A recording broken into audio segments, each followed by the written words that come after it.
జై మసీకి, జై మసీకి. ఏంటది? యేసు మసీకి జై. ఓకే. ఆ, ముఖంలో టైర్డ్నెస్ కనపడుతుంది మీకు. నేను గత 48 గంటలు సరిగా నిద్ర లేదు. అర్జెంటుగా నేను తుని వెళ్ళాను. నిన్న తునిలో ఒక జ్ఞాపకార్థ కూటంలో మాట్లాడడానికి ఆ, దేవుడు అవకాశం ఇచ్చాడు. మరి ఆ కుటుంబము నేనే రావాలని నాకు వెంటనే రానుపోను ఫ్లైట్ టికెట్స్ కూడా బుక్ చేసి పంపించారు. సో ఫ్రైడే నైట్ వెళ్ళాను. ఫ్లైటు రాత్రి 9 గంటలది, 7:30 ఫ్లైటు. అది రాత్రి 10 గంటలకు బయలుదేరింది. ఎయిర్పోర్ట్లోనే ఎయిర్ కండిషన్లో కూర్చొని ఉన్నాను. మళ్ళీ విమానంలో ఎక్కితే అది కూడా ఎయిర్ కండిషను. బాగా వర్షంలోనే వెళ్ళిపోయాము. క్షేమంగా వెళ్ళటం వీలైంది. మళ్ళీ అక్కడి నుంచి రాత్రి రాజమండ్రిలో ఉండి మళ్ళీ తునికి వెళ్ళాను. తునిలో ఒక జ్ఞాపకార్థ కూటం. చాలా విషాదకరమైన పరిస్థితి. వారు ఎన్ఆర్ఐ, అమెరికాలో ఉంటారు. వారి అబ్బాయి 21 సంవత్సరాల అబ్బాయి చనిపోయాడు, సూసైడ్ చేసుకున్నాడు. కాబట్టి ఆ పరిస్థితి మీరు కూడా అనుభవించారు కాబట్టి మీరే వచ్చి మాట్లాడాలి. ఆ అబ్బాయి తల్లిదండ్రులు నాకు తెలుసు. వారికి పెళ్లి కాకముందు కూడా నేను వారిని ఒకసారి తుని వెళ్ళినప్పుడు కలిశాను. మరి ఎన్నో ఆశలు పెట్టుకున్నారు. మరి అబ్బాయి సడన్లీ చనిపోవటం అయింది. కారణాలు చాలా రకరకాలుగా ఉన్నాయి. నాకు చెప్పిన ఒకటి ఏంటంటే, వాళ్ళ ఫ్రెండ్స్ అందరూ ఎగ్జామ్ పాస్ అయ్యారు, ఈయన ఒక్కడే ఒక సబ్జెక్ట్ తప్పాడు, కాబట్టి నేను పనికిరానివాడిని, గుడ్ ఫర్ నథింగ్ అని అనుకొని అలా చేశాడని చెప్తున్నారు కొంతమంది తెలిసిన వారు. ఏది ఏమైనా ఒక 21 సంవత్సరాల అబ్బాయి సడన్లీ గాన్. ఆ దుఃఖ పరిస్థితుల్లో నేను వారితో మాట్లాడడానికి 1000 మంది పైన జనాలు వచ్చారు. వారికి చెప్పడానికి వీలైంది. మళ్ళీ వెంటనే రానుపోను 200 కిలోమీటర్ల కారులో వెళ్ళాల్సి వచ్చింది. మళ్ళీ నిన్న రాత్రి ఫ్లైట్లో వచ్చాను. నిన్న రాత్రి ఫ్లైట్ కరెక్ట్ టైంకి వచ్చి. సో ఆ కుటుంబం కోసం ప్రార్థన చేయండి. అబ్బాయిని అక్కడే అంత్యక్రియలు చేశారు, కానీ కొంత ఎంటుకలు తీసుకొచ్చి అంత్యక్రియలు ఎంటుకలకు చేశారు. అది ఏదో నేను ఫస్ట్ టైం చూస్తున్నాను. అంటే వాళ్ళ తాతగారి సమాధిలోనే కొంచెం హోల్ చేసి దాంట్లో పెట్టారు. ఒక్కొక్కరు ఒక నమ్మకం, వాట్ ఎవర్ ఇట్ ఈస్. అబ్బాయి ప్రభువుని నమ్ముకున్నాడని వాళ్ళ నాన్నగారు మంచి సాక్ష్యం చెప్పాడు. మరి ఎందుకు అలా జరిగిందో అనే ప్రశ్న, ఎందుకు అలా జరిగింది అనేది ఒక పెద్ద ప్రశ్న. ఆ ప్రశ్న మాకు కూడా వచ్చింది. మరి దేవుడు మాకు 2 పదాలు ఇచ్చాడు. అదేంటంటే, ఇన్ ఎవ్రీథింగ్ గివ్ థ్యాంక్స్. ప్రతి విషయంలో కృతజ్ఞత చెప్పండి. ప్రతి అంటే ఎన్ని ప్రతి అంటే దేవుడిని అడిగితే ప్రతి విషయంలో అంటే ఇది కూడా అని చెప్పాడు. మీ అమ్మాయి చనిపోవడం కూడా స్తుతులు చెప్పాలి. ఎందుకంటే మనం ఎప్పుడు మంచి విషయాలకే ప్రతి విషయంలో స్తుతుల అర్పణ చెప్పాలి, దేవునికి స్తోత్రాలు చెప్పాలి, కృతజ్ఞతలు చెప్పుకోవాలి. అంటే మనకు అన్నీ మంచి జరిగినప్పుడే చెప్పుకుంటాం కదా. మరి ఇది జరిగినప్పుడు కూడా చెప్పుకోవాలని వాక్యం చెప్తుంది. అదే మనకు ఆదరణ అన్నమాట కదా. మరి ఇంకోటి ఏంటంటే, ప్రభునందు ఎల్లప్పుడూ ఆనందించు. ఎల్లప్పుడూ అంటే అన్నీ బాగుంటే ఆనందిస్తాం. బ్యాంక్ బ్యాలెన్స్ బాగుంది, ఉద్యోగం ఉంది, అన్నీ బాగానే ఉన్నాయి, అంత ఇల్లు వాకిలు ఎంత బాగానే ఉంది. కాబట్టి ఎల్లప్పుడూ ప్రభునందు ఆనందించడం అంటే అది ఈజీ. కానీ ఇది జరిగినప్పుడు ఆనందించడం చాలా కష్టం. కాబట్టి మరి దేవుని యొక్క సమయం, కాలం మనకేం అర్థం కాదు. ఎందుకు జరిగింది అనే దానికన్నా ప్రభువా థ్యాంక్ యూ వెరీ మచ్ అని, అంటే మానవ మాత్రం కాబట్టి బాధ ఉంటుంది, వేదన ఉంటుంది. అప్పుడప్పుడు జ్ఞాపకాలు వస్తాయి. జ్ఞాపకం మరి అలాంటప్పుడు మనం ధైర్యంగా ఉండడం చాలా అవసరం.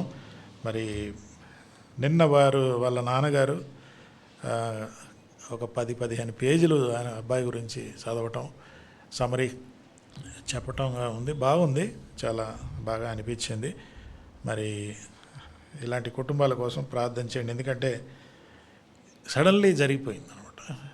అంటే మనకి ఇలా జరుగుతుందని మనం ఎప్పుడు సిద్ధంగా ఉండం, కానీ అది జరిగినప్పుడు అది తట్టుకోవడం చాలా కష్టం. మరి అయితే దేవుడు మాకు మా అమ్మాయి మరణానికి అది ఒక ప్లాట్ఫామ్గా చేశాడు.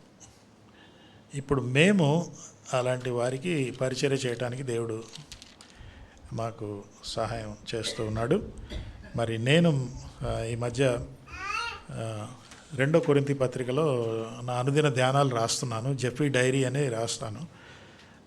మీకు ఎవరికైనా కావాలంటే పంపిస్తాను డైరెక్ట్గా.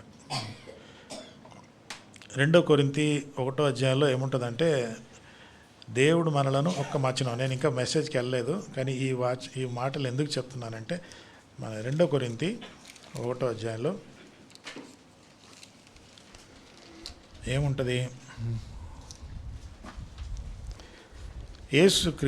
క్రీస్తు యొక్క శ్రమలు మా యందు ఎలాగూ విస్తరించుచున్నావో అలాగే క్రీస్తు ద్వారా ఆదరణయు మాకు విస్తరించుచున్నది. కాబట్టి మరి ఇక్కడంతా ఆదరణ అనే మాట వస్తుంది అన్నమాట. ఆదరణ, దేవుడు మనకి ఆదరణ ఇచ్చాడు కాబట్టి మనం ఇతరులకు కూడా ఆదరణ కలిగించే వారంగా ఉండాలి.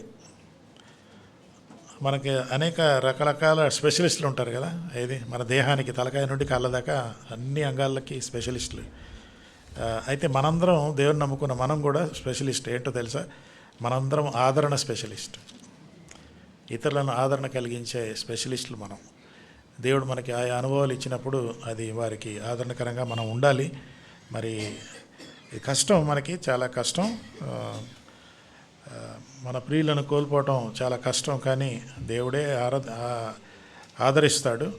ఆయన ఆదరణ ఇచ్చాడు కాబట్టి మనము ఇతరులకు ఆదరణకరంగా ఉండాలి అని దేవుని యొక్క ఉద్దేశము. మరి నేను నిన్న ఆ మీటింగ్లో ఒక డాక్టర్ ఆదరణ స్పెషలిస్ట్ లాగా వెళ్ళాను.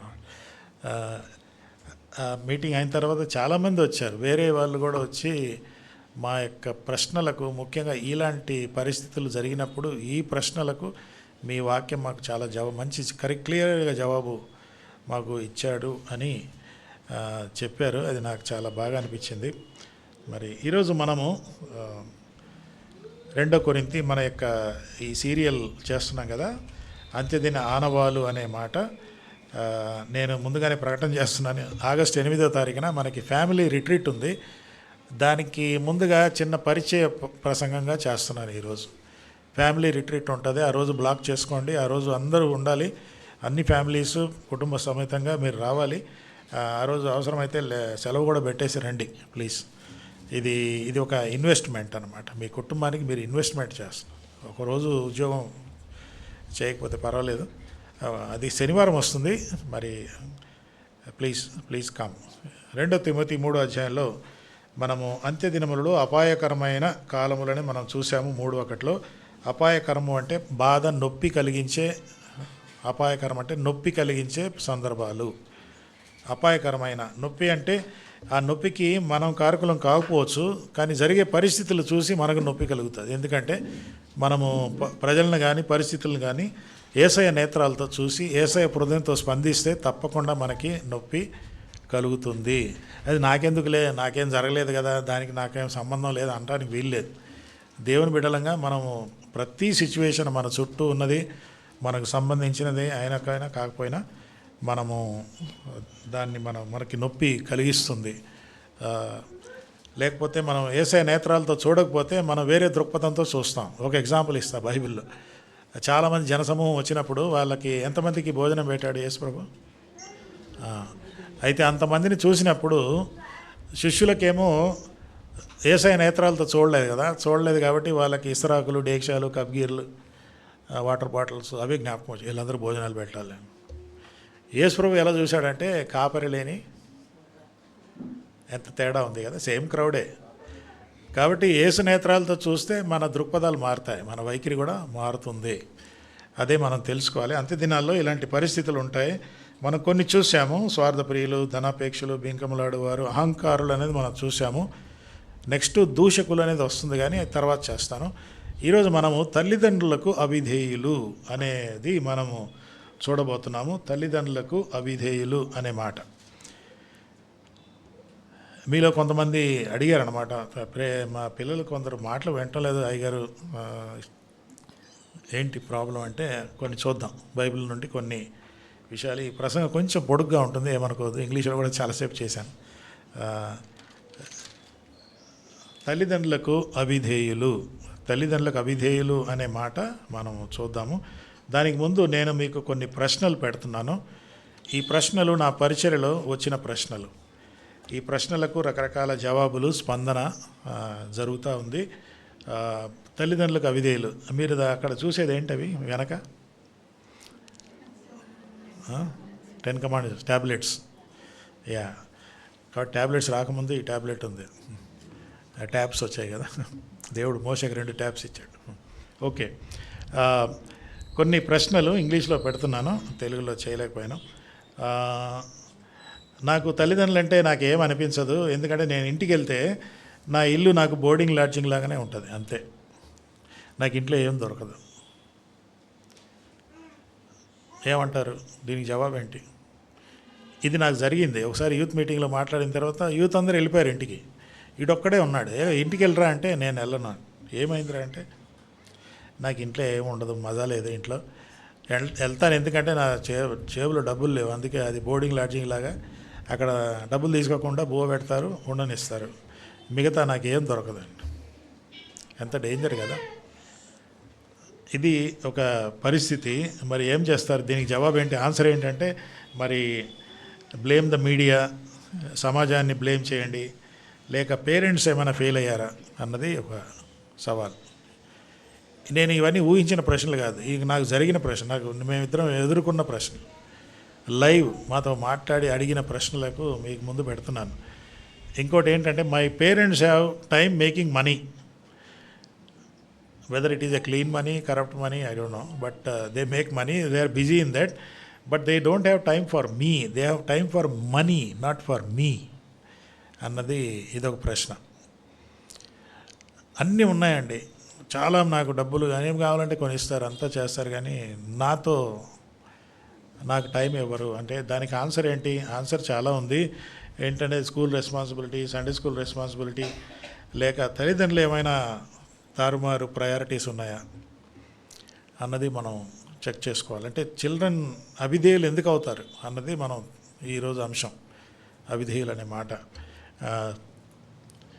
ఓకే, మా పిల్లలు అవిధేయులు ఎందుకు అయ్యారంటే సండే స్కూల్లో సరిగ్గా చెప్పడం లేదని ఒక ఆమె అంటుంది.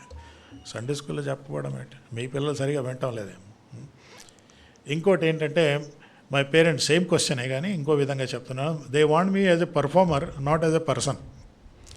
పర్ఫామ్ చేయాలి 90% రావాలి, అంతే. నా సంగతి, నీ సంగతి ఏం కాదు, నీ ప్రోగ్రెస్ రిపోర్ట్లో 90% కనపడాలి, అంతే. అలాంటప్పుడు ఏం చెప్తారు? జవాబు ఏముండొచ్చు? Your performance is our prestige, if you don't excel you will be expelled. అవునా? You have to perform, you have to be excellent. ఇది మాది, ఇది ఇజ్జత్కి బాతే, మా పరుగు పోతుంది. కాబట్టి నువ్వు చదవాలి, అంతే. నీ సంగతి మాకేం అవసరం లేదు. స్పిరిచువాలిటీ, క్యాజువాలిటీ ఎందుకు అంటున్నానంటే, మీకు ఒకసారి విశాల్ అనే అబ్బాయి గురించి చెప్పాను. విశాల్ నా బీబీఎస్ స్టూడెంట్. 3వ రోజు ప్రభుని నమ్ముకున్నాడు, 4వ రోజు. నెక్స్ట్ డే సండే, బాబు చర్చ్కి వచ్చి సాక్ష్యం చెప్తామంటే చెప్తాను అంకుల్ అన్నాడు. నెక్స్ట్ డే పాస్టర్ గారు కూడా 5 minutes టైం ఇచ్చాడు, కానీ రాలే. మళ్ళీ నెక్స్ట్ డే బీబీఎస్కి వచ్చాడు. ఎందుకు రాలేదురా అంటే, మా పేరెంట్స్ అన్నారు, ఇప్పుడే ఎందుకురా నీకు అంత భక్తి ఏమో, మర్యాదగా బీబీఎస్ వెళ్ళి వచ్చేసాయి, అంతేగాని చర్చిలో సాక్ష్యం ఇస్తే తర్వాత ప్రజలందరూ విశాల్ పేరెంట్స్ కూడా భలే పేరెంట్స్ ఏమంటారేమో. మాకే లేదు స్పిరిచువాలిటీ, మాకు లేనప్పుడు నువ్వు సాక్ష్యం ఇస్తే నీ స్పిరిచువాలిటీ మాకు క్యాజువాలిటీ. అలాంటప్పుడు అంటే పేరెంట్స్ ఒకసారి గమనించండి, ఎందుకంటే మన పిల్లలు మనకు తెలియకుండా కూడా రకరకాల పరిస్థితుల్లో ఉంటారు, రకరకాల అనుభవాల్లో ఉంటారు. అందుకే వెంటనే వాళ్ళు మాట వినటం లేదని అనటం కూడా మంచిది కాదు. మరొక క్వశ్చన్ చూద్దాం. ఇక్కడ ఏంటంటే, నా తల్లిదండ్రులు కలిసి ఉంటారు, కలిసి ఉన్నట్టు నటిస్తారు, ప్రేమ కలిగి ఉన్నట్టు నటిస్తారు, కానీ వారు మైండ్లో డివోర్స్ అయ్యారు, లీగల్గా కాదు, పేపర్లో కాలే, మైండ్లో డివోర్స్ అయిపోయారు. ఇలాంటి కపుల్స్ నాకు తెలుసు.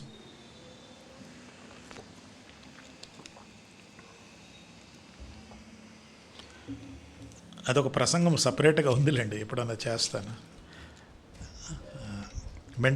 లీగలీ మ్యారీడ్, మెంటలీ డివోర్స్డ్ అనే అంశం. చాలామంది ఉన్నారు. అమెరికాలో అయితే మామూలుగా డివోర్స్ చేసుకుంటారు, పెద్ద ప్రాబ్లమే లే, బట్టలు మార్చుకున్నట్టు మార్చుకుంటూ ఉంటారు. ఇంకా సిగ్గు లేకుండా కూడా షీఈ్ మై థర్డ్ వైఫ్ అంటారు, ఈజ్ మై సెకండ్ హస్బెండ్ అని. అంటే నేను టైమ్ మ్యాగజైన్లో ఒక ఆర్టికల్ చూశాను. దాంట్లో ఒక పేజ్ ఉంటుంది అనమాట, ఏంటంటే మైల్ స్టోన్స్ అని ఉంటుంది. ఆ పేజ్లో మైల్ స్టోన్ ఏంటంటే ఆ వారంలో ఎవరెవరు ఎలాంటి మైలురాళ్ళు దాటారు, మైల్ స్టోన్స్. అంటే పలానా వ్యక్తి ఫుట్బాల్ మ్యాచ్ గెలిచాడు, పలానా వ్యక్తి టెన్నిస్ మ్యాచ్, పలానా వ్యక్తికి కంపెనీలో జనరల్ మేనేజర్ అయ్యాడు, లేక CEO అయ్యాడు అంటూ పలానా వాళ్ళు పెళ్లి చేసుకున్నారు. Very good. పెళ్లి చేసుకోవడం కూడా మైల్ స్టోనే కదా. అయితే ఆ రోజు నేను చదివింది ఆ మ్యాగజైన్లో ఏంటంటే మిస్ మియలిన్ ఆమె పేరు, ఈయన Dobson. Mylin married Dobson, very good, milestone. కానీ తర్వాత లైన్ ఏముంటుందంటే she for the third time, he for the fourth time. అది కూడా మైల్ స్టోన్. ఇంకా నెక్స్ట్ లైన్ ఏముంటుందంటే both for the second time. పెళ్లి చేసుకున్నారు, విడాకులు ఇచ్చుకున్నారు, వేరే పెళ్ళిళ్ళు చేసుకున్నారు, అక్కడక్కడ విడాకులు ఇచ్చుకున్నారు, మళ్ళీ వచ్చి పెళ్లి చేసుకున్నారు. దీన్ని సమాజం, అమెరికా సమాజం ఏమంటుంది, మైల్ స్టోన్ అంట. అబ్బో, వీరికి పుట్టిన పిల్లలు విధేయత ఏం నేర్పిస్తావు కదా, మీ బతికలే బాగలేవు ఇంకా. కాబట్టి ఇక్కడ ఆన్సర్ ఏంటి, ఆన్సర్ చేయండి. బ్లేమ్ ఫాదర్, బ్లేమ్ మదర్, ఇంకా ఏమంటారంటే అసలు ఇలాంటి పేరెంట్స్ పుట్టకపోతే బాగుండు అంటూ. ఇవన్నీ లైవ్ కేసెస్, ఇవన్నీ ఇమాజిన్ చేసి నేను పెట్టలేదు, ఇవి నేను చూశాను, విన్నాను. కొంతమంది నన్ను ఈ ప్రశ్నలు అడిగారు, అందుకే చెప్తున్నాను. మనం అంశానికి వెళ్ళకముందు ఇంకోటి కూడా ఉంది, ఇది ఇంకా కొంచెం అడ్వాన్స్డ్గా ఉంది. ఏంటంటే my boy friend says that since most marriage or ending in divorce, మనం లివింగ్ టుగెదర్ ఈజ్ ఓకే. ఏమంటారు, కలిసి జీవిస్తాం, కలిసి ఉంటే కలదు సుఖం కదా. మ్యారేజ్ చేసుకుంటే సుఖం ఉండదు, కలిసి ఉంటే కలదు సుఖం. ఎవరయ్యా చెప్పింది, కమల్ హాసన్ చెప్పాడు. మీకు జ్ఞాపకం ఉందా, Kamal Haasan live in marriage అనమాట. ఆయన వాణి గణపతి అని బ్యూటిఫుల్ డ్యాన్సర్, ఆమెను చేసుకున్నాడు, ఆమెను వదిలేశాడు. తర్వాత సారిక అని సినిమా స్టార్, ఆమెను చేసుకోలే, 15 సంవత్సరాలు కాపురం చేశాడు. 2 అమ్మాయిలు పుట్టారు. ఒక అమ్మాయి శృతి హాసన్ అని సినిమా స్టార్. వాళ్ళు ఒకరు 13, ఒకరు 15 సంవత్సరాలు ఉన్నప్పుడు వీళ్ళిద్దరూ వారి సమక్షంలో వీళ్ళు పెళ్లి చేసుకున్నారు. అబ్బో, దీన్ని ఏమంటారు? సో ఇక్కడ మరి ఏమంటారు, ఇది లివ్ ఇన్ రిలేషన్షిప్ అన్నది వెస్ట్రన్ సొసైటీలో, అమెరికాలో చాలా కామన్. కలిసి ఉందాము, వీలైతే కన్ఫర్మ్ చేసుకుందాము, లేకుంటే నీ దారి నీది, నా దారి. మరి మధ్యలో పిల్లలు పుడితే వాళ్ళ సంగతి ఏంటి, వాళ్ళ గురించి చూసుకుందాంలే అంటారు. సో ఫాదర్ అంటాడు, ఇంత డబ్బులు ఇస్తాను, నువ్వు వెళ్ళిపో, పిల్లలు తీసుకోనండి. ఏమంటుంది, నేను కూడా డబ్బులు ఇస్తాను, నువ్వు తీసుకొని వెళ్ళిపో. ఇలాంటి సమాజంలో పిల్లలు ఏమవుతున్నారు మధ్యలో, వారికి అవిధేయత అనేది మాట వింటలేదు సార్ అంటే, మరి కొన్ని యాంగిల్స్లో మనం చూస్తున్నాము. ఏంటంటే మరి లివ్ ఇన్ రిలేషన్షిప్పా, నోవా, ఎస్సా, లేకుంటే ట్రై చేయండి అన్న అర్థం. ట్రై చేసి చూడండి, కుదిరితే పెళ్లి చేసుకోండి, లేకపోతే మీ దారి ఎవరి దారి వాళ్ళు వెళ్ళిపోవటం అన్నది ఈ రోజుల్లో సమాజం చెబుతున్న విషయం. కాబట్టి ఫ్యామిలీ అనే మాటకు వస్తే, ఫ్యామిలీ అనేది ఒక మెనూ కార్డు. మీరు హోటల్కి వెళ్తే 2 రకాలు ఉంటుంది. ఒకటేంటి, అలా కార్ట్ అంటారు, అలా కార్ట్, లేకుంటే బుఫే. అలా కార్ట్, నేను హోటల్లో పనిచేశాను కాబట్టి చెప్తాను. అలా కార్ట్ అంటే మీకు మెనూ కార్డ్ ఇస్తారనమాట. అది దాంట్లో నుండి మీరు సెలెక్ట్ చేసి ఆర్డర్ చేస్తే ఉంటుంది. అది అటు ఇటు పెట్టాను, బుఫే ఇటని. అలా కార్ట్ అంటే మీరు ఆ చాట్లో మీరు చాయిస్ మేము ప్రిపేర్ చేస్తాం, మీకు సర్వ్ చేస్తాం. నాకు దోశ కావాలి, పెసరట్టు కావాలి, తర్వాత కాఫీ కావాలి. ఇది మీరు అడిగారు, దీన్ని అలకాట్ అంటారు. అది మేము మీకు తయారు చేసి తెచ్చిస్తాం. బుఫే ఏంటి? బుఫే మీకు అందరికీ తెలుసు కదా, అదేంటి? అన్నీ మీ దగ్గర ఉంటాయి, చాయిస్ మీది. మేము ప్రిపేర్ చేసి పెట్టాము, చాయిస్ మీది. ఫ్యామిలీలో కూడా అంతే అన్నమాట. కొన్ని ఫ్యామిలీస్లో పిల్లలకి అది అలకాట్. ఒరే ఇది మెను, దీనిలో నువ్వు ఏది సెలెక్ట్ చేస్తేనే మేము చేస్తాం. కొన్ని ఫ్యామిలీస్లో నీ ఇష్టం రా, నీకు ఏం కావాలంటే చేసుకో, బుఫే సిస్టమ్, నువ్వు ఏమన్నా చేసుకో. చూసారా, అర్థమైందా ఎంత డేంజరో? దీంట్లో ఏది మంచిది అంటారు? మీకు వదిలిపెట్టేసి ఐ లీవ్ ఇట్. బాలుడు నడవలసిన త్రోవ వానికి నేర్పుడే అంటే అది బుఫే అలాకాట?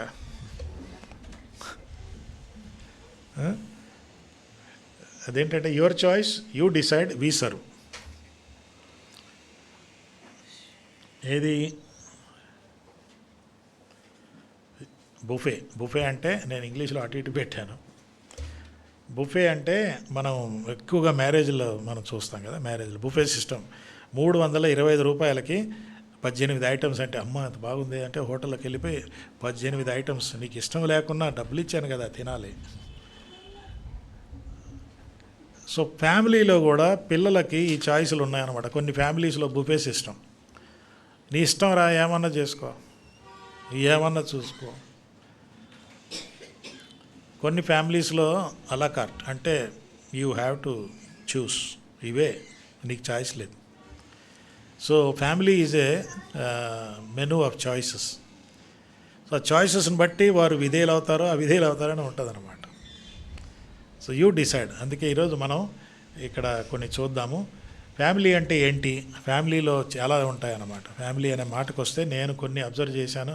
మా ఫ్యామిలీ మొట్టమొదటిగా అది ఇంటిమేట్, సన్నిహితమైంది. ఫ్యామిలీ అంటూనే పిల్లలు తల్లిదండ్రుల మధ్య ఒక సన్నిహితమైన రిలేషన్షిప్ అనమాట. ఇది కుటుంబంలోనే జరగాలి అసలు. పిల్లలు అవిధేయులు అవ్వటానికి కారణాల్లో ఒకటి ఏంటంటే ఇంటిమసీ లేదు.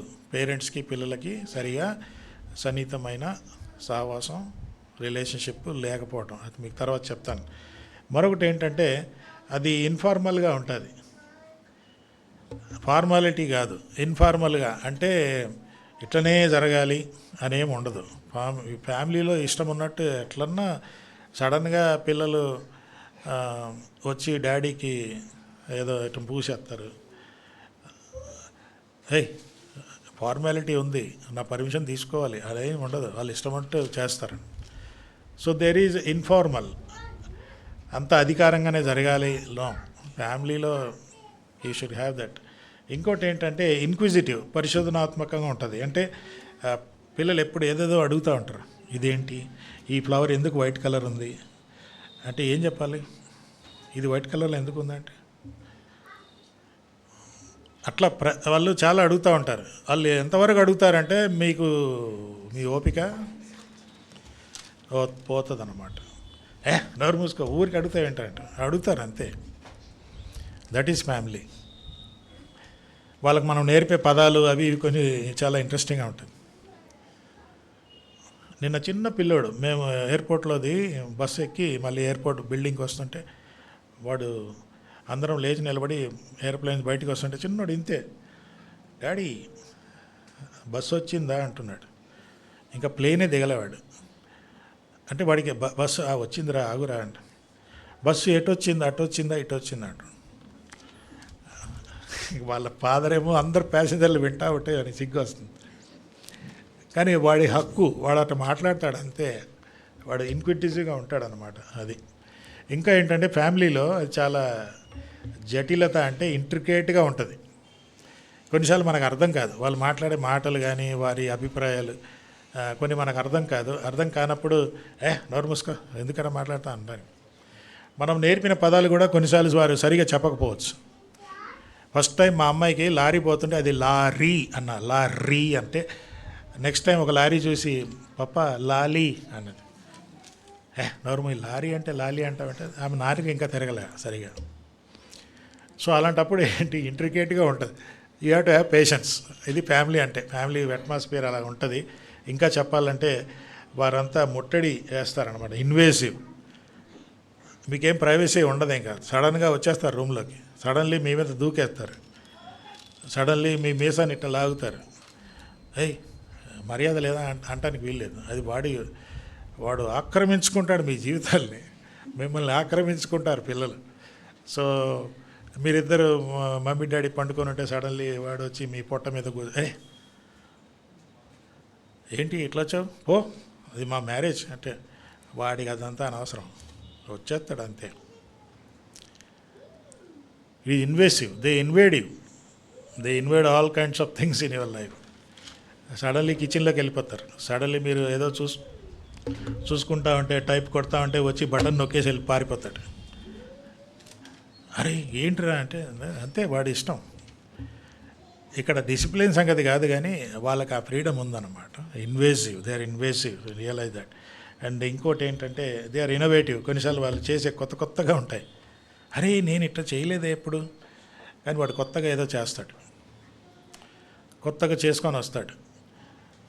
మనకు అది వాళ్ళ వయసుతో సంబంధం లేదు, వాళ్ళు పెద్దోళ్ళైనా కూడా. మా అమ్మాయి 25 years అప్పుడు నాకు ఒక పెన్ స్టాండ్ చేసింది, ఇప్పుడు కూడా ఉంది, మా ఇంటికి వచ్చి చూపిస్తాను, అదే వాడతాను ఇప్పుడు కూడా.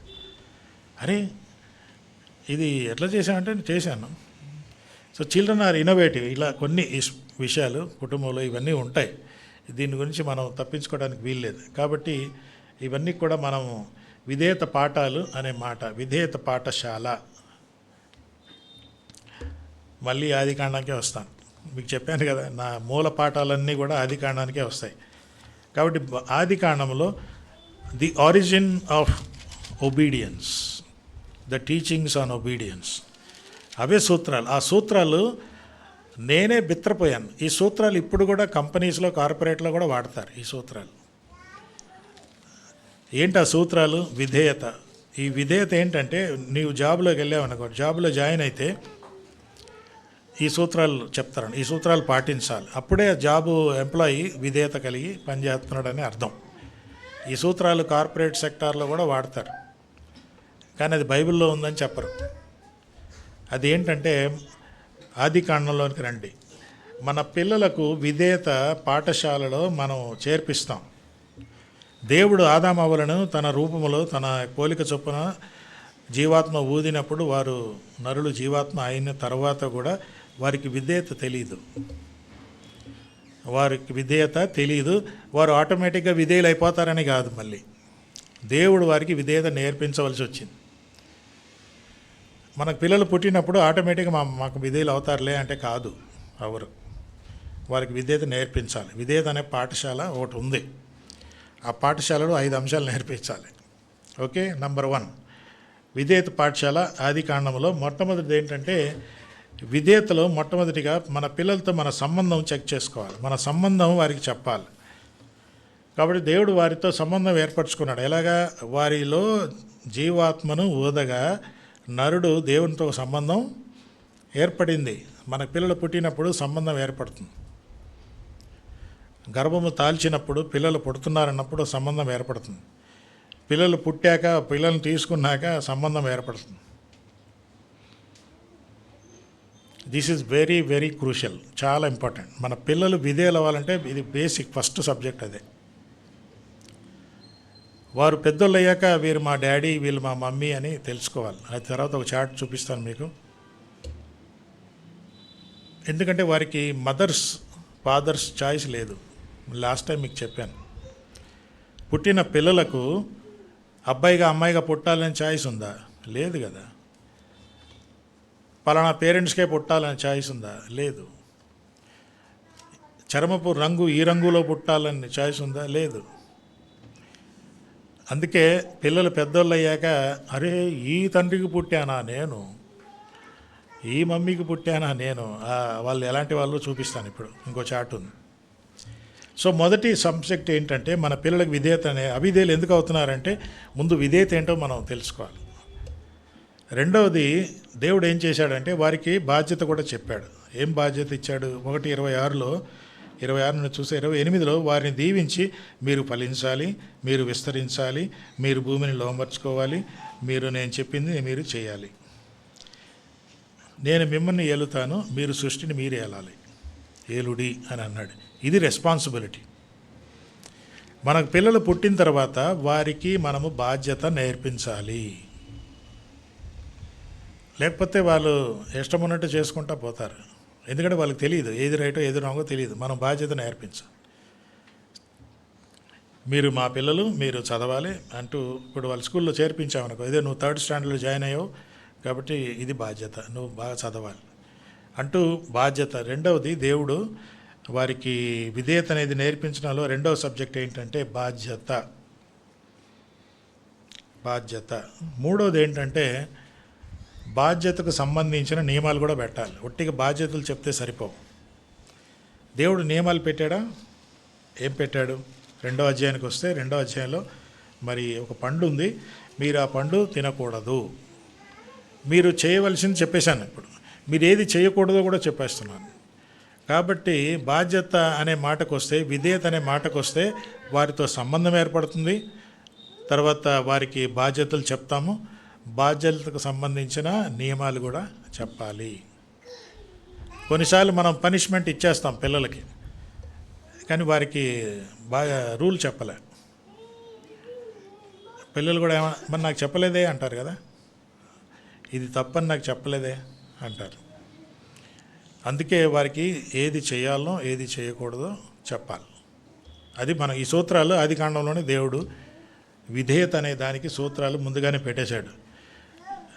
4వది ఏంటంటే రివ్యూ చేయాలి. 3వ అధ్యాయానికి వస్తే అక్కడ వీరు తప్పు చేసినప్పుడు ఎప్పుడైతే రూల్ బ్రేక్ అయిందో రివ్యూ చేశాడు కదా. రివ్యూ చేశాడా? ఆదామా ఎక్కడున్నా, వేర్ ఆర్ యూ అడమ్ అంటే ఆస్క్ మేడం అన్నాడు. హలో మేడం అంటే మేడం ఏమన్నది? ఆస్క్ యాడమ్ అనలే. మళ్ళీ భర్తను కాపాడుకుంటుందేమో తెలియదు. ఆస్క్ సర్పెంట్ అంట. మనకు ఒకటి ఉండేది తెలుగులో, నేనెరగా మీ అమ్మని అడుగు. పోయం ఉండేది కదా, జ్ఞాపకం ఉందా? చీమ ఎందుకు కొట్టావంటే నేనెరగా ఆయన అడుగాను. ఆదమ్మ పండుగ ఏంది? నేనెరగా ఆమెను అడుగాను. అమ్మ నువ్వెందుకు తిన్నా? నేనెరగా సర్పెంట్ని అడుగాను. సర్పెంట్ ఏం మాట్లాడలే. రివ్యూ చేయాలి, వెరీ ఇంపార్టెంట్. ఆ తర్వాత రివార్డ్ అనేది ఉంది. 2 రకాలు. మంచి చేస్తే మంచి రివార్డు, తప్పు చేస్తే కూడా రివార్డే. ఏంటి? పనిష్మెంట్. ఇప్పుడు మీరు చెప్పండి, ఇది కంపెనీలో వాడతారా ఇది రూల్? ఎగ్జాక్ట్లీ. ఇప్పుడు శివ కొత్త జాబ్ జాయిన్ అయ్యాడు, సేమ్ థింగ్. ఆ కంపెనీతో రిలేషన్షిప్ ఏర్పడుతుంది, ఆయనకి రెస్పాన్సిబిలిటీ ఇస్తారు, ఆయనకి రూల్ చెప్తారు, తర్వాత నెలకోసారి రివ్యూ చేస్తారు. మంచి పని చేస్తే రివార్డు, లేకపోతే ప్రమోషను డిమోషను ఏదో. దిస్ ప్రిన్సిపల్ ఆర్ అప్లికబుల్ కంపెనీలో, కార్పొరేట్ సెక్టార్లో. ఇది బైబిల్లో ఎప్పుడో ఉంది, బిగినింగ్లోనే పెట్టాడు. కాబట్టి విధేయత అంటే ఏంటి అన్నది ముందు మనం తెలుసుకోవాలి. విధేయతలో ఇవి మన పిల్లలకి మనం నేర్పాలి ముందు. మాట వింటం లేదంటే బహుశా ఎక్కడెక్కడో ఫెయిల్ అయి ఉంటాం. బేసికలీ రెస్పాన్సిబిలిటీ దగ్గర ఫెయిల్ అయి ఉండొచ్చు అనే మాట. కాబట్టి వీళ్ళు ఇప్పుడు ఎందుకు అవిధేయులయ్యారు అంటే మాకు గుర్తింపు కావాలి, మాకు స్వాతంత్రం రావాలి. We want identity, we want independence. ఇది సాతానుడు వచ్చి ఏం చేశాడు? మీకు గుర్తింపు లేదు, మీరెందుకు ఆయన కింద ఉంటారు, దేవుడి కింద? మీకు ఓన్ ఐడెంటిటీ కావాలి. మీ ఓన్ ఐడెంటిటీ కావాలంటే మీరు దేవునికి దూరం అయిపోవాలి, మీరు ఇండిపెండెంట్ అయిపోవాలి. ఇప్పుడు చెప్పండి, మన పిల్లలకి ఎందుకు అవిధేయులు అవుతారు? ఇప్పుడు చెప్పండి.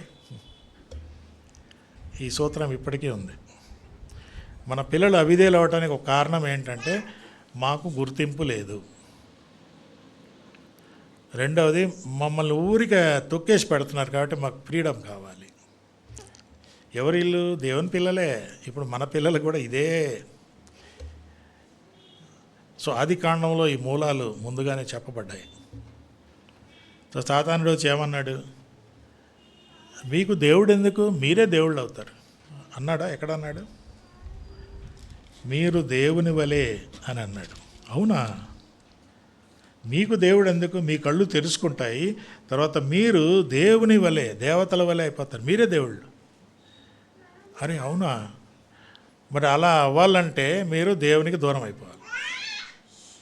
You should become independent. మన పిల్లల గురించి చూడండి, ఇదే సూత్రం. మన మాట ఎందుకు వింటం లేదంటే ఇదే, మాకు గుర్తింపు లేదు, మా మాటలు వింటంలే, మమ్మల్ని పట్టించుకోవట్లేదు. బయటికి వెళ్తే మా ఫ్రెండ్స్ నన్ను గుర్తిస్తారు. వేరే ఇంటికి వెళ్తే ఆ పేరెంట్స్ అంటారు, అరే నువ్వు మంచిగా చదువుకున్నారా బాబు అంటే, ఇంట్లో మా పేరెంట్స్ మాత్రం అంటాంలే. చూసారా? గుర్తింపు లేదు. ఈరోజు కొంచెం అసాధారణంగా దాహం వస్తుంది. We want independence. మా పేరెంట్స్ ఊరికి ఒకసారి చెప్పాను కదా మీకు, ఒక అబ్బాయి అంటాడు, మా ఫాదర్ ఎప్పుడు కూడా don't do this, don't do this, don't do this, don't do this, he never told me what to do.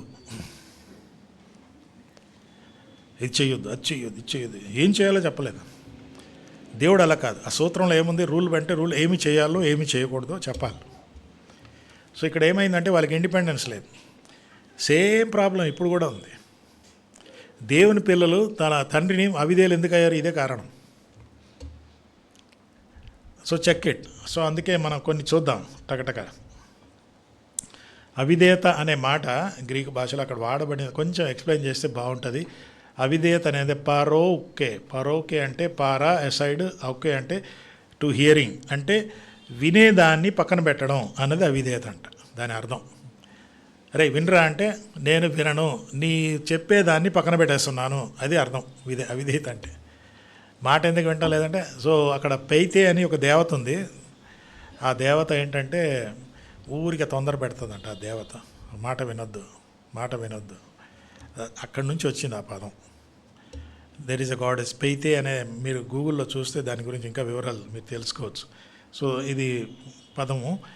నేడు అవిధేయతకు కారణాలు, కొన్ని కారణాలు చూద్దాం. ఒక లిస్ట్ పెడుతున్నాను, ఎక్స్ప్లెయిన్ చేస్తాను. ఒకటి ఏంటంటే, ఫస్ట్ ఆఫ్ ఆల్ అవిధేయత అనేది అది మనకు ఉన్న నేచర్, మనలో ఉంది ఆ నేచర్. మనము అవిధేయులు 2వ అధ్యాయం ఎఫెసీ పత్రికలో 2వ అధ్యాయంలో మీరు చూస్తే వారు అవిధేయులు అనే పదం ఉంది. అంటే we are born with a capacity to disobey. ఇక్కడ ఎవరైనా పేరెంట్స్ మీ పిల్లలకి అవిధేయత ఏమైనా నేర్పించారా? ఎట్లా నేర్పించారా నాకు చెప్పండి. పిల్లలకి అవిధేయత ఏమైనా నేర్పించారా? ఒరే అవిధేయత అంటే అని అలా కూర్చోబెట్టి నేర్పించారా? లేదు కదా. ఒరే అబద్ధం అంటే అని చెప్పారా ఎప్పుడన్నా? ఎవరో సడన్గా అబద్ధం చెప్పాడా? అరే వీడు అబద్ధం చెప్తున్నాడేంటి, నువ్వే కదా నాకు నేర్పింది అంటారా? వాడికి తెలుసు వాళ్ళకి ఒక కెపాసిటీ ఉందన్నమాట. You don't have to teach sin to man because is bond with a, కొన్ని కంప్యూటర్లు కొంటే ల్యాప్టాప్లో ప్రీ ఇన్స్టాల్డ్ సాఫ్ట్వేర్ పెడతారు, ప్రీ ఇన్స్టాల్డ్. అట్లాగనే man is born with a pre installed capacity to sin. సపరేట్గా ఆయన ఇన్స్టాల్ చేసే అవసరం లేదు, ఇట్ ఈస్ ఆల్రెడీ దేర్. సహజంగానే మనం పాపం మనం అవిధేయత అనే మాట 2వ అధ్యాయంలో ఎఫెసీలో ఉంటుంది. కాబట్టి మావాడు మాట వినటం లేదంటే అది వాళ్ళలో ఉంది, ఆ నేచర్ వాళ్ళలో ఉంది. కాబట్టి వాడిని అవిధేయత నుండి విధేయతలోని తీసుకురావడం మనకు అవసరం. అందుకే ఆ ఆదికాండ సూత్రాలు పాటించాలి. 2వది ఏంటి? సమాజంలో కీడుంది, ఈవిల్ ఇస్ దేర్. ఇంకా ఏముంది? పక్షపాతం. ఒకటేంటంటే వాళ్ళు అవిధేయులు అవ్వడానికి ఒక కారణం పక్షపాతం. తల్లిదండ్రులు పిల్లలకి ఒకరికి ఫేవర్ చేస్తారు, ఇంకొకరు చేయరు. అలాంటప్పుడు ఇదైపోతారు.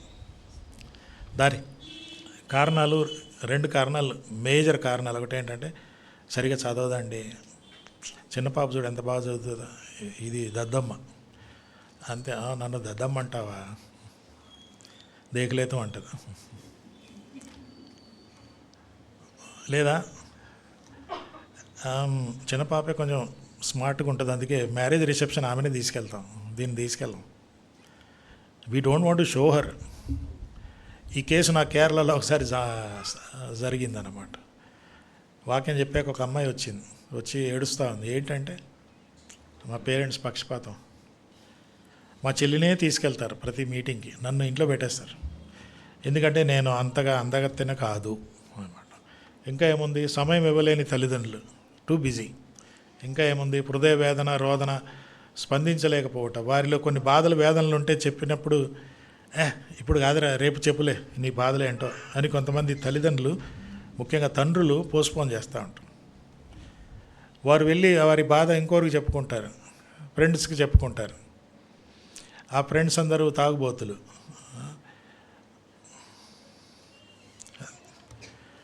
మై గమ్ మే హూ అంటారు. గమ్ అంటే గమ్కి బాత్ అంటారు కదా, దుఃఖమైన వేదన.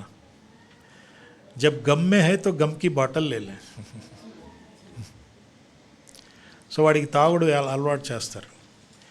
వీడు కొంచెం పెద్ద వయసు అనుకో, ఇంట్లో మాట వినలేదు కాబట్టి, మన హృదయ వేదన రోదన ఎవరు వింటలేదు కాబట్టి ఆవిడ ఒక సంబంధంలోనికి దిగుతాడు. ఒక అమ్మాయి లేక ఈ అమ్మాయి ఇంకో అబ్బాయితో పెట్టుకుంటాడు. అవిధేయులు ఎందుకు అవుతున్నారు? ఇంకోవి ఏంటంటే, వారు ఎందుకు అవిధేయులు అవుతున్నారంటే, నీ బిడ్డలో నిన్ను చూడాలనుకుంటున్నావు. ఇది ఎప్పుడైనా గమనించారా? ఇది చాలా ఇంట్రెస్టింగ్ థింగ్. కొంతమంది పేరెంట్స్ ఏంటంటే, ముఖ్యంగా తండ్రి, నేను ఇంజనీరు, నువ్వు కూడా ఇంజనీర్ అవ్వాలి అంతే. వీడికి లెక్కలు సరిగా రావు, మ్యాథమెటిక్స్లో చాలా పువర్. కానీ నాన్న ఏమంటున్నాడు, I want to see me in you. Daddy నాకు మ్యాథమెటిక్స్ రావు డాడీ. నో అంటే ఇంకెట్లా? దీనివల్ల కూడా అవిధేయులు అవుతారు. వారిలో ఉన్న టాలెంట్ చూడండి, వారికి లెక్కలు రాకపోవచ్చు, వేరే దాంట్లో స్పెషలిస్ట్ తీరుతారు. కాబట్టి దాన్ని ప్రోత్సహించండి. కానీ నేను డాక్టర్ అయ్యాను, నువ్వు కూడా డాక్టర్ అవ్వాలి, నేను ఇంజనీర్ అయ్యాను, నువ్వు కూడా ఇంజనీర్ అవ్వాలి, అలా కాకపోవచ్చు అన్ని కేసుల్లో. దానివల్ల అవిధేయులు అవుతారు. లెక్కలు రానప్పుడు మనం నోరు మూసుకొని ఉండాలి అంతే. నీకు ట్యూషన్ పెట్టిస్తాను, నేను అది చేయిస్తాను, ఎన్ని చేయించినా లెక్కలలో పూర్ ఉన్నాడు అనుకో, నువ్వు ఎన్ని ట్యూషన్లు పెట్టినా వాడు అంతే. So don't force. వారిలో ఉన్న తలాంతును గమనించండి, నేర్పించండి. ఇదొక కారణం అన్నట్టు, అవిధేయత కారణం. మరికొన్ని చూద్దాం. సంపూర్ణ సమయ తల్లులు, ఫుల్ టైం తల్లులు లేరు ఈ రోజుల్లో. అంటే ఉద్యోగాలు చేసుకుంటున్నారు అనుకోండి, కానీ ఇంట్లో ఉన్న సమయం అప్పుడు గివ్ టైం. ఆ వచ్చిన సమయం పూర్తిగా వారికి సమయం ఇవ్వండి. ఇంటి పనులు ఎన్ని చేసుకున్నా కూడా spend time with your children, very important. భలేవాళ్ళండి పాస్టర్ గారు, I spend time with my family. ఎట్లా? మేమందరం కలిసి జబర్దస్త్ చూస్తాం. అవునా? అది కాదు కదా. Spending time is not watching. ఎందుకంటే ఆ ప్రోగ్రాంలో తండ్రి గారు చూసినప్పుడు ఆయన ఇంకో కోణంలో చూస్తాడు, తల్లి చూసిన ఇంకో కోణంలో చూస్తారు, కుమార్తె ఇంకో కోణంలో చూస్తుంది, తల్లి ఏమో ఆమె ఏం చీర కట్టుకుందో చూస్తాడు, ఈయన ఏం చూస్తాడు, ఇంకా ఏమేమో చూస్తాడు. అందరు కలిసి స్టోరీ ఒకేలాగా చూడరు కదా. So it's not spending time. ఇంకోటి ఏంటంటే, తండ్రుల మార్గదర్శకత్వం లేదు.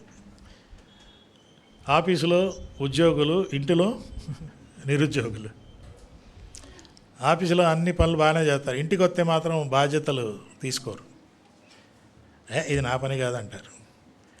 ఈ రోమ సామ్రాజ్యంలో జరిగిందనమాట. రోమ సామ్రాజ్యంలో ఒక ఆయన బుక్ రాశాడు. ఏంటంటే, రోమ సైనికులు అంట చాలా బలశాలు, శూరులు, ప్రపంచాన్నే దంచిపారేశారు. కానీ ఆ సైనికుడు బలశాలి. రోమా సైనికుడు అవ్వాలంటే మామూలు పని కాదు. అలాంటి వాడు అంటే ఇంటికి వస్తే చిన్న పాప ఏడితే అమ్మో నా వల్ల కాదండి. ఇప్పుడు కూడా ఉన్నారులేండి రోమా సైనికులు, కాకపోయినా మన కుటుంబాల్లో కొంతమంది ఉన్నారు ఈ సైనికులు. ఆఫీసులో సైనికులు శూరులు. ఇంటికి వస్తే పాప ఏడితే అమ్మో నేను ముట్టుకోను. అమ్మ చూసుకో, నువ్వే కదా కన్నది, నువ్వే చూసుకో. You have a responsibility, equal responsibility at the home also. అది చేయనప్పుడు కూడా కొన్నిసార్లు వారికి ఆఫీస్లో మీరు కొంచెం ఒక బాధ్యత పోస్ట్లో ఉన్నారనుకో, ఎంతమంది వచ్చినా ఏమడిగినా జవాబులు ఇస్తారు కదా. ఆ? సార్ ఇది చెయ్యి ఇలా చేయాలా చేయించాం. అదే మీ అబ్బాయి వచ్చి అడిగితే పోరా అట్లా అంటావా ఆఫీస్లో?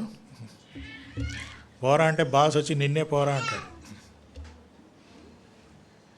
Think about it. అంటే ఇవన్నీ అవిధేయతకు సూత్రాలు, కారణాలు కొన్ని చూస్తున్నాం. ఆషమాషి అంటే జస్ట్ ప్రిటెండింగ్ పేరెంట్స్ కూడా కొంతమంది ఉన్నారు. పేరెంట్స్ లాగా ఉంటారు కానీ నిజంగా నిర్లక్ష్య దంపతులు కూడా ఉన్నారు.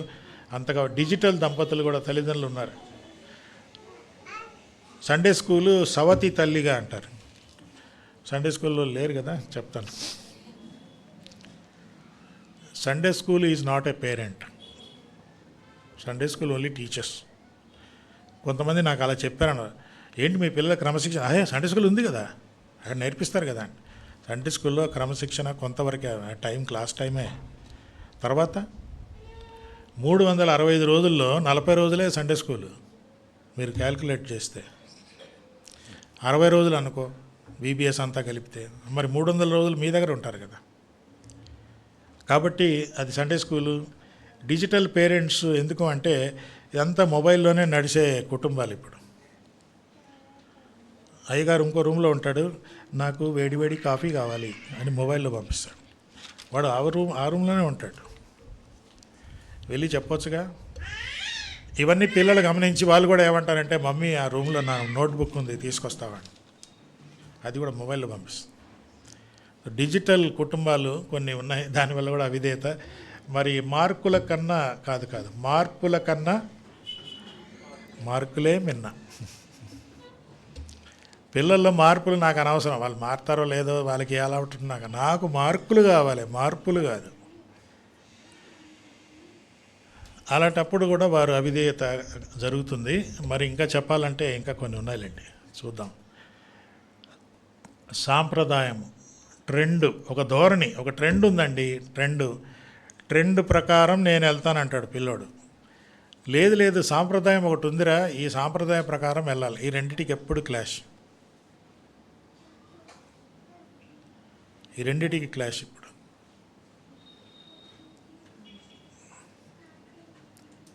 వీక్ మ్యాగజైన్లో నేను ఒకటి చదివాను, చెప్పానో లేదో. వాళ్ళు చిన్న సర్వే చేశారు. 1960s, 50s, 60sలో అమ్మాయిల మధ్య కాన్వర్జేషన్ ఎలాగుండేదంటే, నిన్ను ఎవరన్నా కన్ను కొట్టారా అనేవాళ్ళంట. కన్ను కొడితే అది పెద్ద తలకిందులు అయిపోయినట్టు. మా ఊర్లో కూడా మా అమ్మ వాళ్ళందరూ మాట్లాడారు, నేను ఎవరైనా కన్ను కొట్టారా కాలేజీలో, అలా ఉండేది. ఇప్పుడు 80s, 90sకి వచ్చాక ఎలాగుందంటే ట్రెండు, నీకు ఎంతమంది బాయ్స్ ఫ్రెండ్స్ ఉన్నారు, కన్ను కొట్టేది పోయింది. ఇప్పుడున్న ట్రెండ్ ఏంటంటే, మీకు ఎంతమంది బాయ్ ఫ్రెండ్స్ ఉన్నారు.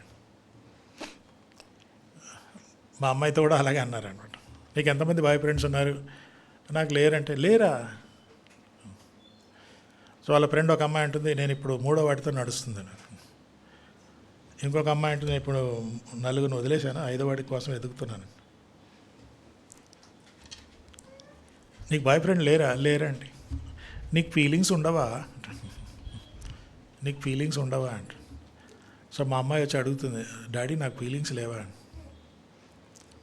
ఉన్నాయమ్మా, ఉంచుకో. అది ఆ బ్యాంక్ ఖాళీ అయిందనుకో, ఫీలింగ్స్ అనే బ్యాంక్ ఖాళీ అయిందనుకో, పెళ్ళి అయ్యాక ఫీలింగ్సే ఉండవు. సో ఉంచుకో, feelings are necessary but don't waste. అదనమాట. ఇంకా ఏంటి, ప్యాంపరింగ్ ఈజ్ నాట్ పేరెంటింగ్. అదుపు లేని గారాబం, అదుపు తప్పిన పిల్లలు. గారాబం చేయండి, చేయొద్దని కాదు, అది కావాలి వారికి. కానీ కొన్ని లిమిట్ దాటాక అది అదుపు పోయి వీళ్ళేమైపోతారు, అదుపు తప్పిపోతారు.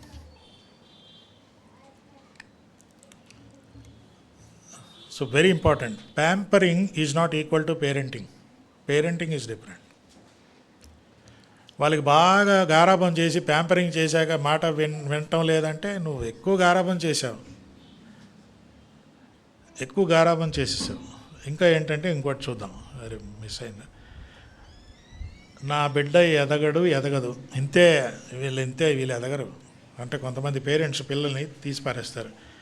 నా బిడ్డకు నాకంటే అధిక జ్ఞానం ఉంది, అది నాకు వద్దు. నా బిడ్డ నాకంటే ఎక్కువ ఉండకూడదు, అంటూ కొంతమంది పేరెంట్స్ ఇన్ఫీరియర్గా ఫీల్ అయిపోతారు. వాళ్ళ పిల్లలు వాళ్ళకంటే ఎక్కువ అవ్వాలని కోరుకోని పేరెంట్స్ కూడా ఉన్నారు కొంతమంది. బాహ్య ఒత్తిళ్ళు, అంతర్గత ఒత్తిళ్ళు, internal external pressures are there. So వారికి బయట నుండి ఒత్తిళ్ళు ఉన్నాయి, లోపల కూడా ఒత్తిళ్ళు ఉన్నాయి. వారి వయసు మారే కొద్దీ, దేహంలో మార్పులు వచ్చే కొద్దీ ఒత్తిళ్ళు ఎక్కువ అవుతాయి.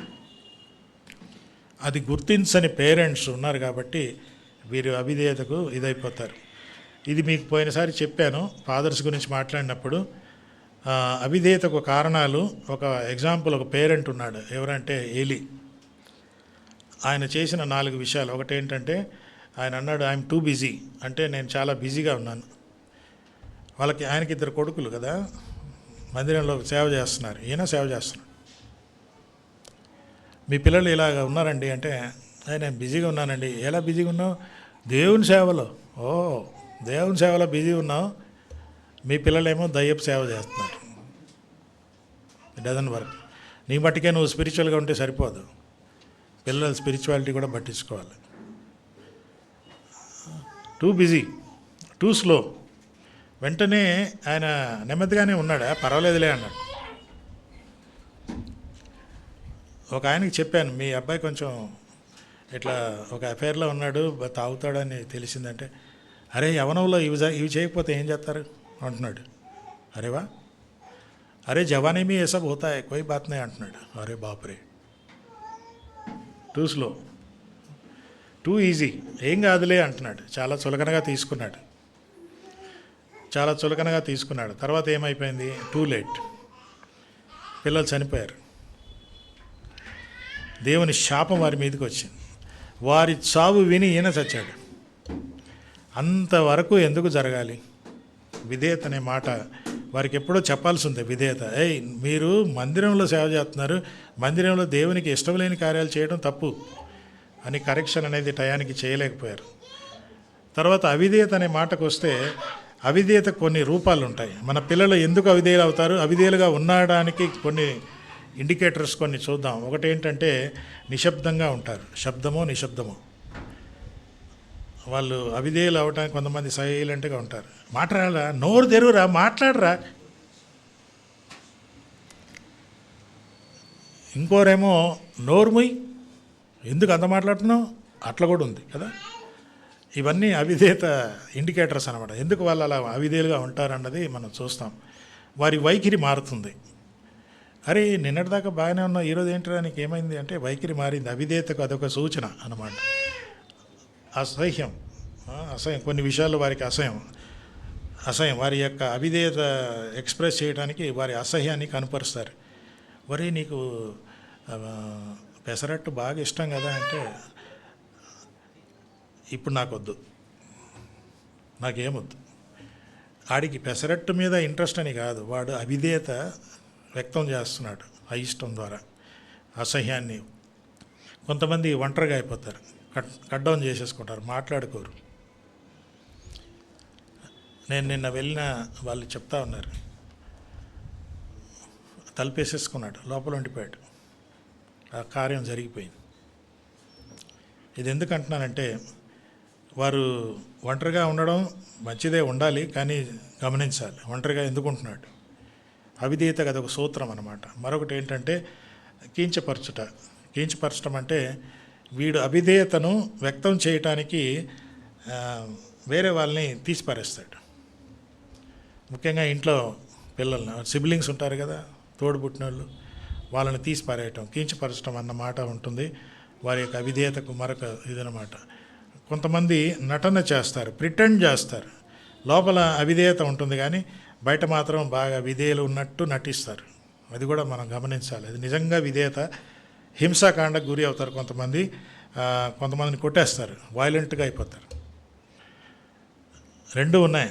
కొందరేమో సైలెంట్ అయిపోతారు, కొందరు వైలెంట్ అయిపోతారు. ఇది అవిధేయతకు కొన్ని సూత్రాలు మనం చూస్తున్నాము. ఇంకా చెప్పాలంటే మౌనం అన్నమాట, సైలెంట్ ఆర్ వైలెంట్ అన్నమాట. స్వీయ హింస అంటే సెల్ఫ్ టార్చర్.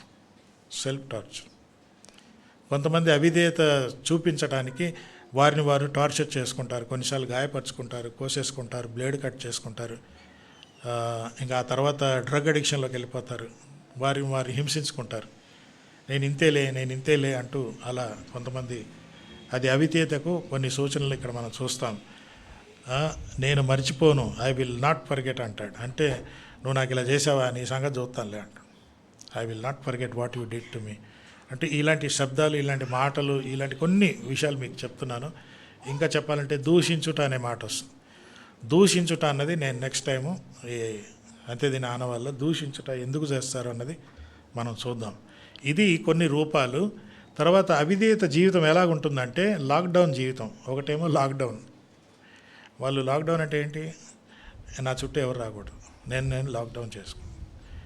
ఇది గమనించాలి. నిన్నటిదాకా అందరితో కలిసేవాడివి కదా, లేదు ఇప్పుడు నేను ఎవరిని కలవను అంటే కొంచెం జాగ్రత్త, ఆలోచించండి. ఎందుకు అలా చేస్తున్నాడు? అవిధేయత. స్వయంచాలక జీవితం, సెల్ఫ్ డ్రివెన్ లైఫ్. నన్ను ఎవరు ఏం చెప్పకూడదు, నా నిర్ణయాలు నేను తీసుకుంటా, నాకెవరు చెప్పకూడదు. ఇంకా ఏముందంట, స్వయ ధృవీకరణ, సెల్ఫ్ సర్టిఫికేషన్ అంటారు. నేను చేసిందే రైట్. నేను విజయవాడలో ఒక వీధికి వెళ్ళాను. వీధిలో అన్ని మెడికల్ షాప్స్. ఆంధ్ర సైడ్లో మెడికల్ షాప్ బయట బోర్డు పెడతారు, ఏంటో తెలుసా, ఇదే మందుల షాప్. నెక్స్ట్ షాప్ వెళ్ళామనుకో మళ్ళీ అదే బోర్డు, ఇంకో షాప్కి వెళ్ళామనుకో అదే బోర్డు. ముందు చూస్తే ఇదే మందుల షాపు, వెనక చూస్తే ఇదే మందుల షాపు. అలాంటి వాళ్ళను ఇదే నేను చేసిందే రైట్, సెల్ఫ్ సర్టిఫికేషన్. మరి నేను చేసిన తప్పు అంటే నో, నేను చేసిందే రైట్. ఇది అవిధేయక జీవితం అలా ఉంటుంది. పగిలిన పడవ లాంటి జీవితం. పగిలిన పడవ ఎంత దూరం వెళ్తుంది? ఎక్కడికి వెళ్ళదు, అక్కడే ఉంటుంది. పగిలిన పడవ, కట్టబడిన పడవ కూడా. ఒక ఎగ్జాంపుల్ చెప్తా ఉంటారు. ఒక ఆయన అంట రాత్రి పడవ ఎక్కి చాలా కష్టపడి చెమట తెల్లవారిపోయింది. తెల్లవారిపోతే అక్కడే ఉన్నాడు. ఏంటంటే తాడిప్పలే. కొంతమంది అలా ఉంటారనమాట. పగిలిన జీవితం, అదుపు లేని జీవితం, కట్టేసుకుంటారు. వాళ్ళే కట్టేసుకొని ఏదో ముందుకు వెళ్ళినట్టు ఫీల్ అవుతారు. నో, ఆ కట్లు విప్పడం మనకు అవసరం. We have to work on that. తర్వాత పగిలిన జీవితం, గమ్యం లేని జీవితం. తప్పిపోయిన కుమారుడు అబ్షలోం. తప్పిపోయిన కుమారుడు, గమ్యం లేదు, నశించిపోయిన జీవితం. అబ్షలోం చనిపోయాడు. ఆయన చనిపోవడానికి కారణం ఏంటి?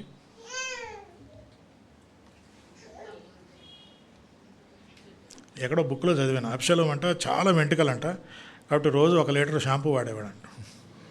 1 లీటర్. ఆ వెంట్రుకలే కంపం వచ్చింది. ఎందుకంటున్నానంటే అవిధేయత జీవితము చివరికి అది నాశనాన్ని నడిపిస్తుంది. ఒకరికి ఒక మార్గము మంచిగా అనిపిస్తుంది, కానీ దాని అంతము నాశనం. అవిధేయత అనే మాట. సరే, దీనికి ఏమైనా పరిష్కారం ఉందా? ఉందన్నమాట. ఏం పరిష్కారం అంటే మళ్ళీ చెక్ లిస్ట్ ఏంటి? Same thing. ఆది కాండంలో ఏం చెప్పాను, నా బిడ్డలు అవిధేయులు ఎందుకయ్యారంటే వారితో నా రిలేషన్షిప్ ఎలాగుంది, నేను వారికి ఇచ్చిన రెస్పాన్సిబిలిటీ ఎలాగ ఇచ్చాను, వాళ్ళు చేస్తున్నారా, వారికి నేను చెప్పిన రూల్స్ బ్రేక్ చేశాడా, లేక నేను పనికిమాలిన రూల్స్ పెట్టానా అని కూడా చెక్ చేసుకోవాలి. మనం చెక్ చేసుకోవాలి ముందు. తర్వాత రివ్యూ చేయాలి. పిల్లలు ఎందుకు అవిధేయులయ్యారు అంటూ వారి జీవితంలో కొన్ని రివ్యూ చేసి ఎందుకు ఇలా అవిధేయులుగా ఉన్నారు. ఆ తర్వాత వారికి రివార్డ్ ఇవ్వాలి. రివార్డ్ ఏంటి? బహుమానం. అటు బహుమానం అన్న ఇవ్వాలి, ఇటు శిక్షణ ఇవ్వాలి. అవిధేయత నుండి విధేయతలోనికి రావాలంటే వారిని మస్కా కొట్టడమే కాదు, కొన్ని విషయాలు గట్టిగా ప్రవర్తించాలి, కఠినంగా ప్రవర్తించాలి. ఒక బుక్ ఉన్నది, ఆ బుక్ నేను కొంత చదివాను. ఆ బుక్ ఏంటంటే జేమ్స్ డాబ్సన్ అని ఆయన రాశాడు. లవ్ ఈజ్ టఫ్ అంట. Love is tough. Love should be tough. బాగా ప్రేమించి టఫ్గా ఉండకపోతే కూడా నిజమైన ప్రేమ అది టఫ్గా ఉండాలి. కొన్ని సందర్భాల్లో మన పిల్లలు అవిధేయులుగా ఉన్నప్పుడు మనము ప్రేమతో వారితో గట్టిగా వ్యవహరించాలి. అది చాలా ఇంపార్టెంట్. అవిధేయతకు పరిష్కారం ఇదన్నమాట. ఓకే, మీకు చెప్పాను కదా, ఒక చార్ట్ చూపిస్తాను. నేను పొందిన తల్లి లేక తండ్రి ఎలాంటి వారు?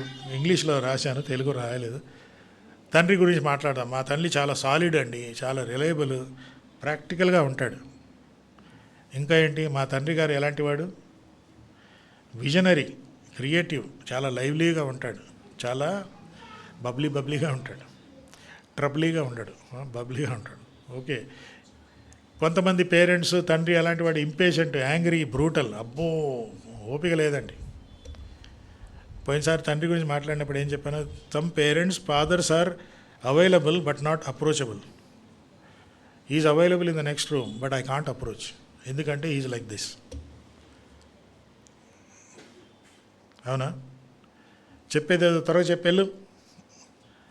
వీడేమో కూర్చొని మంచిగా చెప్పాలనుకుంటాను, చెప్పేదేదో త్వరగా చెప్పంటే ఆ ఫాదరు టీచర్ స్టూడెంట్ లాగా మారిపోతున్నారు.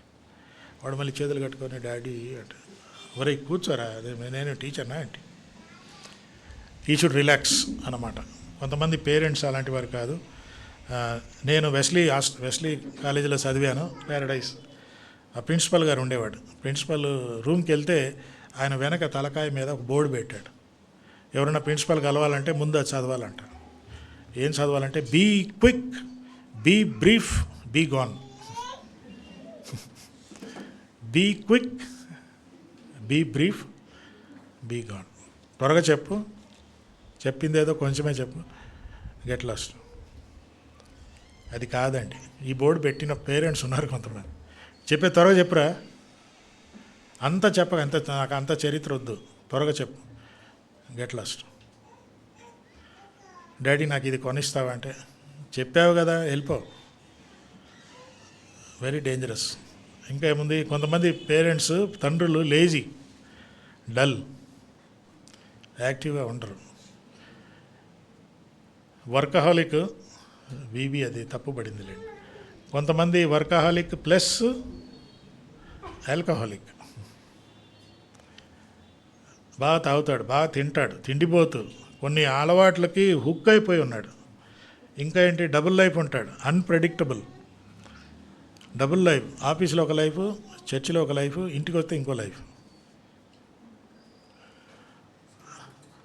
మా డాడీ ఆఫీసులో దైవం, ఇంటికి వస్తే దయ్యం. అమ్మో, డబుల్ లైఫ్.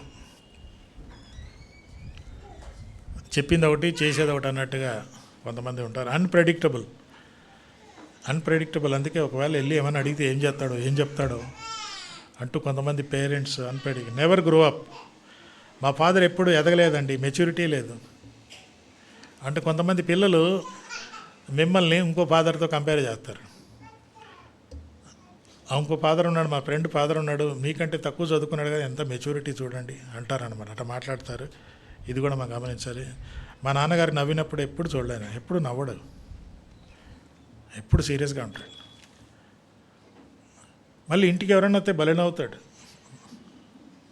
బంధువులు వస్తే భలే నవ్వుతాడు, అందరూ వెళ్ళిపోయాక మళ్ళీ సీరియస్.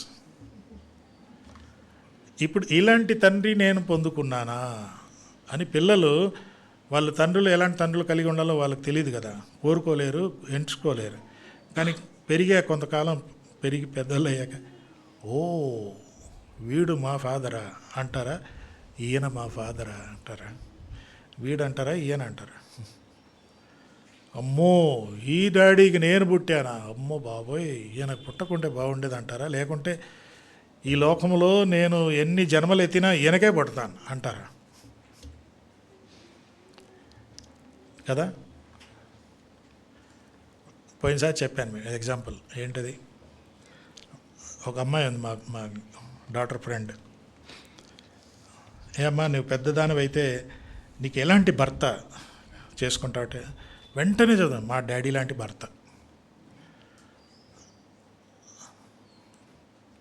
అగర్ పతి హో తో మేరా డాడీ చేసా పతి. అట్లా చెప్తారా అంటే, అమ్మో మా డాడీ లాంటి మొగుడైతే వద్దు బాబాయ్ అట్లా అంటారా. కాబట్టి అందుకే నువ్వు పొందుకున్న తండ్రి ఎలాంటి తండ్రి. పిల్లలు పెద్దలు అయ్యాక, అబ్బో ఈయనకు పుట్టానా.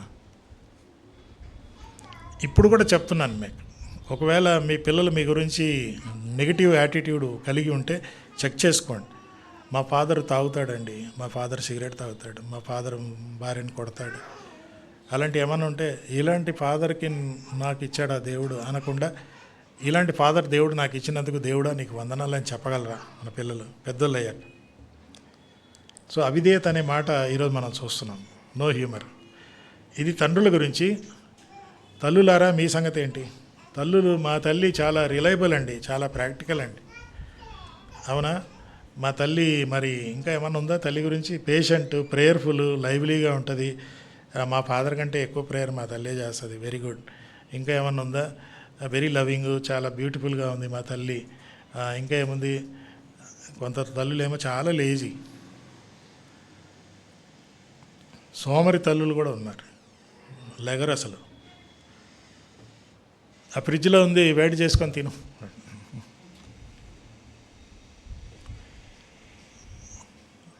కొంతమంది క్రూరంగా మృగాలుగా తయారైపోయిన తల్లులు కూడా ఉన్నారు. తల్లులు అంటే భయపడే పిల్లలు ఉన్నారు. ఇంకా ఏంటి? వర్కహాలిక్, మంచి భోజనాలు చేస్తారు, మంచి పని చేస్తుంది ఇంట్లో. మరి ఇలాంటి ఒక తల్లులు ఉన్నారు. ఎవరంటే ఇమేజ్ కాన్షియస్. పిల్లలతో అరగంట సమయము, అద్దం ముందు 3 గంటలు, అద్దం ముందు అది ఇది చూసుకొని, ఈ యాంగిల్లో ఆంగిల్లో చూసుకొని, ఇమేజ్ కాన్షియస్. వారికి 18-20 సంవత్సరాల కూతురు ఉన్నా కూడా ఆమె కంటే నేను బ్యూటిఫుల్గా ఉండాలని కూతురు కంటే ఈమెనే ఎక్కువ అద్దం ముందు కూర్చొని ఉంటుంది. ఇలాంటి తల్లులు కూడా ఉన్నారు అనే మాట మీకు చెప్తున్నాను. ప్యాంపరింగ్, కొంతమంది తల్లులు పార్షియాలిటీ చూపిస్తారు, కొంతమంది సాక్రిఫిషియల్గా ఉంటారు, కొంతమంది సాంప్రదాయాన్ని పాటించే తల్లులు ఉన్నారు, కొంతమంది ఎప్పుడు ఎదగరు, అంతే అట్టనే. చూడు మమ్మీ, వాళ్ళందరూ ఆ మమ్మీ వాళ్ళు ఎంత మంచిగా ఉంటారు, మీకేమైందంటే నువ్వు చీ. కొంతమంది పిల్లలు ఇలా కూడా అంటారు, నువ్వు ఊరిదానివి, నీకన్నా ఊరి బుద్ధులు పోలేదని. అలాంటి వాళ్ళు కూడా అంటారన్నమాట. ఇక కొందరు తల్లులు ఏమో నవ్వరు. ఎందుకు నవ్వరో కారణాలు చాలా ఉన్నాయి. నవ్వితే భర్త కొట్టేస్తాడు, భయం, అందుకే ఎప్పుడు నవ్వదు. నవ్వితే మళ్ళీ పిల్లలు రిలాక్స్ అయిపోతారు, నవ్వాననుకో మాట వినరు, కాబట్టి ఎప్పుడు సీరియస్ ముఖం పెట్టుకొని ఉంటాం. అది కూడా డేంజరే. కాబట్టి ఇప్పుడు పిల్లలు ఏమంటారు, ఓహో ఇలాంటి తల్లికి నేను పుట్టానా, ప్రైజ్ ద లార్డ్ అంటారా? లేకుంటే అమ్మో బాబోయ్, ఒకవేళ నెక్స్ట్ జన్మ ఏదైనా ఉంటే ఇలాంటి తల్లికి మాత్రం నేను.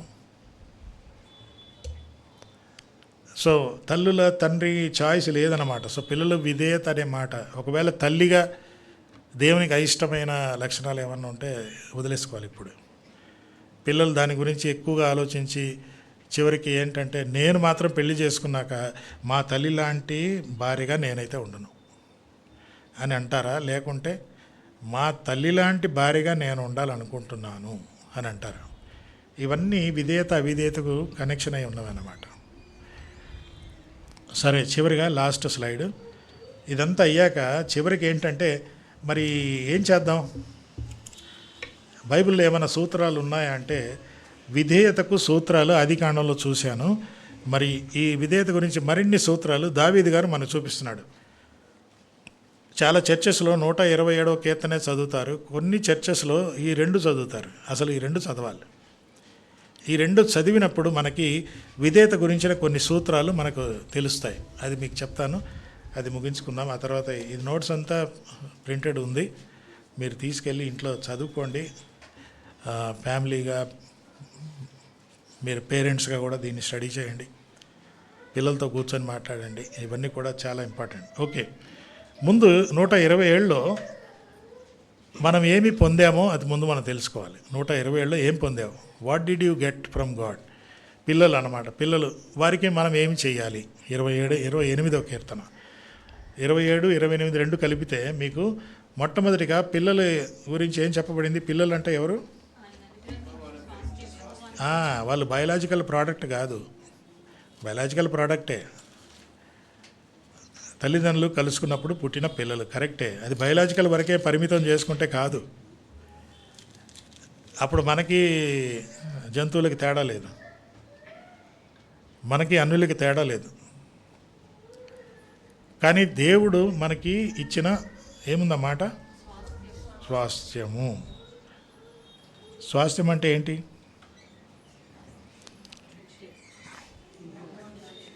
ప్రాపర్టీ. ఇంకా రఫ్ భాషలో చెప్పాలంటే ఎట్లా చెప్తారు? మేరా బాప్ కా మాల్ హై, ఓ బాప్నే దియా హై, ఓ బాప్ దియా హై. పరలోకపు తండ్రి ఇచ్చాడు, ఇది నా తండ్రి. మేరా బాప్ కా మాల్ హై, కోన్ మేరా బెచ్చే. నా పిల్లలు నా స్వాస్థ్యం. ఎవరిచ్చారు? నా దేవుడు ఇచ్చాడు. కాబట్టి వాళ్ళు మీ పిల్లలు కాదు, దేవుడు ఇచ్చారు కాబట్టి పెంచి మళ్ళీ వాపస్ చేయని. ఏం చేయాలో చూద్దాం. రెండవది ఏంటి? పిల్లలు ఎవరంట? బహుమానం. బహుమానం అంటే గిఫ్ట్ ఎవరన్నా ఇవ్వచ్చు. నువ్వు దానికి అర్హత ఉన్నా లేకపోయినా గిఫ్ట్ ఇస్తారు.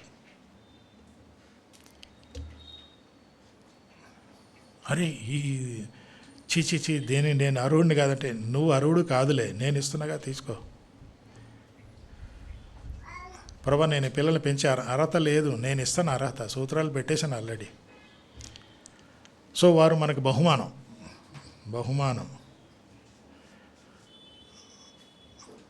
పురుషుడు స్త్రీ కలుసుకున్నట్టు పుట్టిన పిల్లలు కాదు, బహుమానం.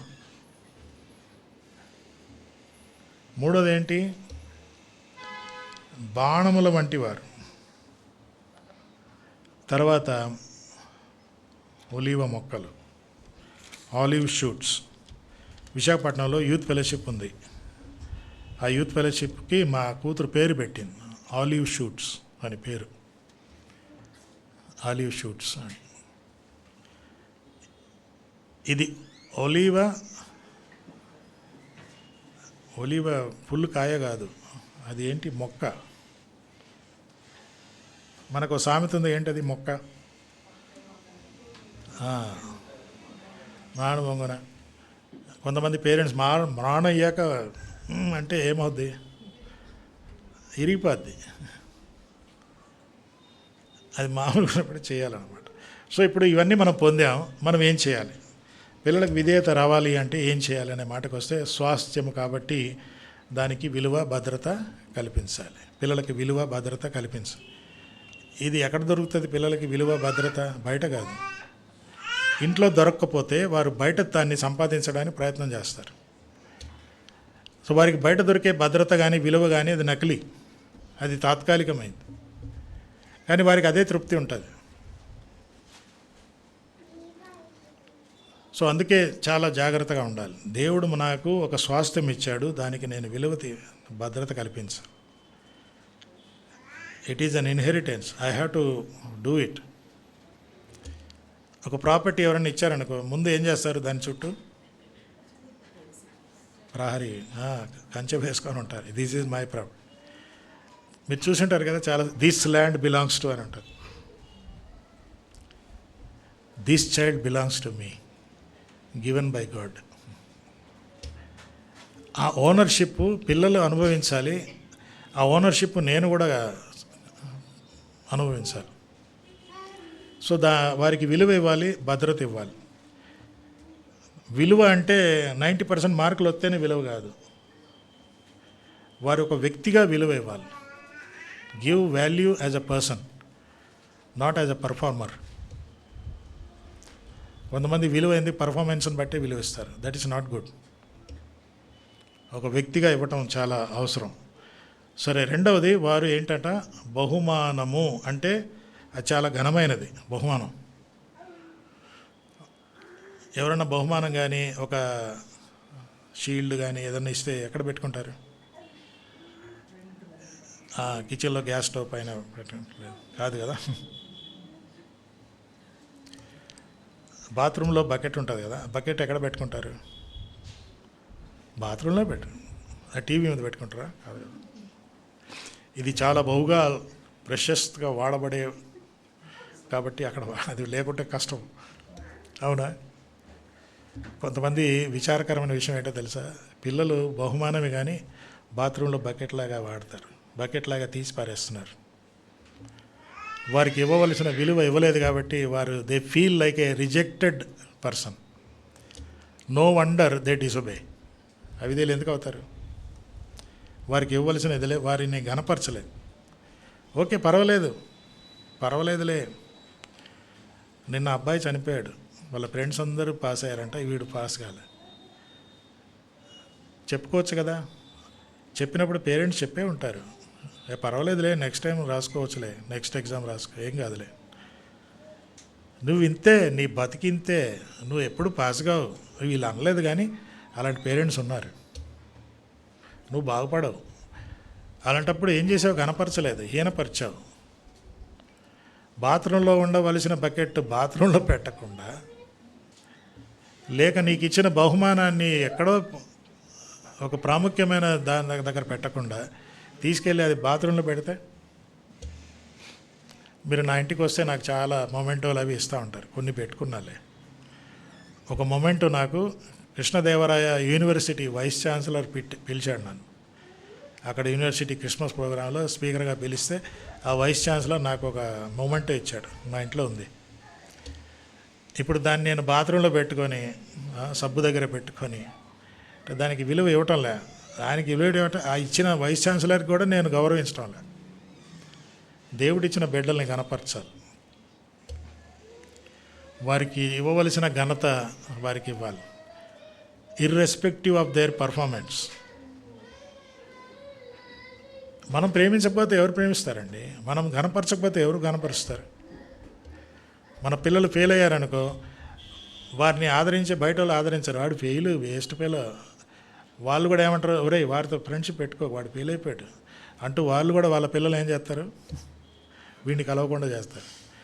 వీడిని కలవకుండా వాళ్ళందరూ దూరం అయిపోయారు, పేరెంట్స్ కూడా దూరం అయ్యారు అనుకో, మరి వీడి గత ఏంటి? మూడవది, వారు బాణముల వంటి వారు. అంటే బాణం ఏంటి? దానికి ఒక గురి పెట్టాలి, ఆ గురి గమ్యం చేరాలి. బాలుడు నడవవలసిన త్రోవ. బాణం అంటే ఏమేమి ఉంటాయి బాణంలో? విల్లు, తర్వాత విల్లు బాణం ఉంటే సరిపోద్దా? దారం ఉండాలి. దారం ఎంత ఉండాలి? ఎంత ఎంత ఎంత పొడుగు ఉండాలి? విల్లుకు దారం ఉందనుకో, అది 1 మీటర్ దారం పెట్టాలంటే 2 మీటర్ దారం కడితే ఎట్లుంటుంది? 2 మీటర్ల దారాన్ని అంటే ఒక దగ్గర ముడేయచ్చు కానీ ఇంకో దగ్గర వేయలేము. వేసినా కూడా బాణం సరిపోదు. కాబట్టి అది కరెక్ట్గా ఉండాలి. కరెక్ట్గా ఉంటేనే ఆ విల్లు దాంట్లో సరిగ్గా సెట్ అవుద్ది. ఆ సెట్ అయినప్పుడు ఆ విలువను వదలాలి. ఇంకోటి, విల్లు బాగుంది, దారం కరెక్ట్గా ఉంది, కరెక్ట్గా టింగ్ టింగ్ అంటుంది కొడుతుంది, కానీ బాణము 2 ఇంచులే ఉందనుకో, అప్పుడు అదేంటి? అది భయమైనా పోతుందా? లేదు కదా. అంటే ఇక్కడ వారు బాణముల వంటి వారంటే బాలుడు ఎదిగినప్పుడు, పెద్దోడైనాక ఒక స్టేజ్కి వచ్చాక వారిని విల్లులో పెడతాం, వదిలిపెడతాం, వారి గురి గమ్యం చెప్తాం. వాళ్ళు చిన్నగా ఉన్నప్పుడే ఫోర్స్ చేయొద్దు, ఒక వయసు వచ్చాక చేయాలి. అప్పుడే విధేయత అనేది వస్తుంది. చిన్నప్పుడే వాళ్ళని ఫోర్స్ చేసి నువ్వు అది చేయాలి ఇది చేయాలంటూ ఫోర్స్ చేశాక పిల్లలకు విసుకొచ్చేసి అవిధేయులు అయిపోతారు. అందుకే బాణం ఉంది, తాడు కూడా ఉంది. బాణం కూడా కరెక్ట్గా సైజే ఉండాలి. తర్వాత ఇవి 3 ఉంటే సరిపోదు, సరిగ్గా గురి చూడాలి, గమ్యం దాకా చేరేదాకా హెల్ప్ చేయాలి. ఇది మన బాధ్యత. కాబట్టి పిల్లలు అవిధేయులు ఎందుకు అవుతున్నారు అనే మాటకు వస్తే, మనకు విధేయత సూత్రాలు, తర్వాత ఇవ్వబడిన పిల్లల ఎడల మన వైఖరి. పిల్లలు ఎందుకు అవిధేయులు చూసాము. ఇప్పుడు మనం పేరెంట్స్గా మనం చేయవలసింది అన్నది, గురి గమ్యం అన్నది చాలా important. If you don't decide for your child, somebody else will decide for your child. నేను ఒక కొటేషన్ రాశానట్ట. మీ పిల్లల గురించి మీరు నిర్ణయాలు తీసుకోకపోతే వారి గురించి నిర్ణయాలు తీసుకోవడానికి ఎన్నో శక్తులు, వ్యక్తులు, సిద్ధాంతాలు రెడీగా ఉన్నాయి. తుమారే బచ్చేకు హమారే హవాలే కరదో అంట. మీ పిల్లలు మేము చూసుకుంటాం, ఇచ్చేసేయండి. అందుకే మీడియా వాళ్ళని హైజాక్ చేసేసింది. ఎలక్ట్రానిక్ గ్యాడ్జెట్స్ వారిని పట్టేసుకుంది. అవి వారికి గురిగమ్యం నేర్పిస్తూ ఉంది. ఫైనల్గా ఏముంది అక్కడ? ఫైనల్గా నీ పిల్లలు నీవు చూస్తూ ఉన్నారు. మీ పిల్లలు ఏంటట? ఒలీవ మొక్కల వలె. ఒలీవ పండు కాదు, ఒలీవ కాయ. చూసారా ఒలీవ కాయ? ఒలీవ మొక్క అంతే. వారు ఒక స్టేజ్ వరకు మొక్కలే, కానీ వారిని సరిగా సెట్ చేయడం చాలా అవసరం. మొక్కకి సరిగా అది పెరగాలంటే పైన కనపడే మొక్క ఇంపార్టెంటా, కింద వేళ్ళు కూడా? మరి కనపడవు కదా వేళ్ళు. ప్రజలు పైనే చూస్తారు, కానీ వేళ్ళు మనం చూస్తాం. ఆ వేళ్ళు ఉంటే సరిపోదు, మళ్ళీ ఆ వేళ్ళకి ఏం పెట్టాలి? నీటి కాలువల వివరణ నాటబడిన, ఆ నీటి కాలువ అంటేనే అదే వాక్యం, వారి వాక్యంలో పెంచాలి. సో ఒలివ మొక్కకి నేనేం చేయాలి అనే మాటకు వస్తే పెంపకం అనే మాట. పెంపకం is different from pampering. Parenting is different from pampering. పెంపకం వేరు, గారాబం వేరు. ఈ రోజుల్లో పిల్లల్ని మనం పెంచడంలే, వారిని పెంచడానికి ఎన్నో శక్తులు, వ్యక్తులు తయారుగా ఉన్నాయి. ఈ రోజుల్లో మొబైలే పిల్లల్ని పెంచుతుంది. ఈ రోజుల్లో టీవీ కార్యక్రమాలే మన పిల్లల్ని పెంచుతున్నారు. అందుకే మీకు చెప్పాను కదా, డిజిటల్ పేరెంట్స్ ఎవరు? గూగుల్ తల్లి, యూట్యూబ్ తండ్రి. ఈ పేరెంట్స్ వచ్చేసారు ఇప్పుడు. వాట్సాప్ ఏమో తాత, ఏఐ ఏమో ముత్తాత అయిపోయారు. సో వీళ్ళందరూ ఉన్నారు కాబట్టి వీళ్ళే మన పిల్లల్ని పెంచుతున్నారు. వారు ఒలివ మొక్కలు కాదు, వాళ్ళని యాక్చువల్లీ పెంచడంలే, తొక్కేస్తున్నారు. ఏమంటావు? విధేయత అన్నది మనకు చాలా అవసరం. అంత్య దినాల్లో ఒక ఇండికేటర్ ఏంటంటే తల్లిదండ్రులకు అవిధేయులు. తల్లిదండ్రులకు అవిధేయులు అయ్యారు అనే దానికి ముందు ఒకటి చెప్పాను. అవేంట 4: స్వార్థప్రియులు, ధనాపేక్షలు, బింగములాడువారు, గర్విష్ఠులు. ఈ చెక్ చేసుకోవాలి మనం, తల్లిదండ్రులుగా మనం చెక్ చేసుకోవాలి. స్వార్థప్రియులు అంతా నేనే, నా లైఫ్ అంతా నాలో ఫోకస్ చేస్తే పిల్లల గురించి ఎప్పుడు? ధనాపేక్ష, డబ్బు సంపాదించాలి, డబ్బే. అరే ఎందుక ఎంత బిజీ అంటే, అరే బచ్చోं के लिए करना पड़ता है అంటారు. बच्चों के लिए करना है ठीक है, కానీ बच्चों के लिए समय निकालो. వాడికి ఒక సమయం ఇవ్వాలి. డబ్బు ఇన్వెస్ట్మెంట్ ఓకే, సమయం ఇన్వెస్ట్మెంట్ కూడా కావాలి. Invest time, spend time with them, talk to them. ఏమంటారు? అందరం నిల్చుందామా, చిన్న ప్రేయర్ చేసుకుందాము. మన పిల్లలు విధేయత కావాలి, మనకి విధేయత కావాలి. వారిని విధేయతలో పెంచటానికి మనకు జ్ఞానం కావాలి. ఈ లోకపు జ్ఞానం సరిపోదు. లోకపు జ్ఞానము కొన్నిసార్లు అది దయ్యపు జ్ఞానం, అది పనికిమాలిన జ్ఞానం. మనకి పైనుండి జ్ఞానం కావాలి. యాకోబు గ్రంథంలో ఉన్న ఆ జ్ఞానం మనకు కావాలి. దాని గురించి మనం ప్రభువుని అడుగుదాం. ప్రభువా సహాయం చేయండి అని ప్రభువుని అడుగుదాం. మన పిల్లలు అవిధేయులు అయితే మన గురించి మనం గిల్టీగా ఫీల్ అవ్వకుండా, మన యొక్క తప్పిదాలని, మన పాపాలు ఒప్పుకొని, ప్రభా నేను ఒక తండ్రిగా, తల్లిగా, తల్లిదండ్రులంగా మేము నీకు విధేయులం అవటం లేదు, మేము వారికి మాదిరికరంగా ఉండటం లేదు, మాకు సహాయం చేయండి. మా కుటుంబంలో ఒక మంచి వాతావరణం సృష్టించడానికి మాకు సహాయం చేయండి ప్రభుని అడుగుదాం. ఇది మనకు చాలా ఇంపార్టెంట్. మనం ఎన్నో వార్తలు వింటున్నాం. చిన్న వయసులోనే నరహంతకులుగా, దోపిడీలు చేసేవారిగా, హింసాత్మకమైన కార్యాలు చేసే చిన్న పిల్లలు, జువెనైల్ హోమ్స్ నిండిపోతూ ఉన్నాయి. 14 సంవత్సరాల తక్కువ వయసులో మర్డరర్స్ ఉన్నారు. ఎన్నో భయంకరమైన, వీళ్ళందరూ రకరకాల ఫ్యామిలీ బ్యాక్గ్రౌండ్ కలిగి వస్తున్నారు. దేవుడు మనకిచ్చిన పిల్లల్ని not just a biological products, they are the gifts of God, దేవుని బహుమానం.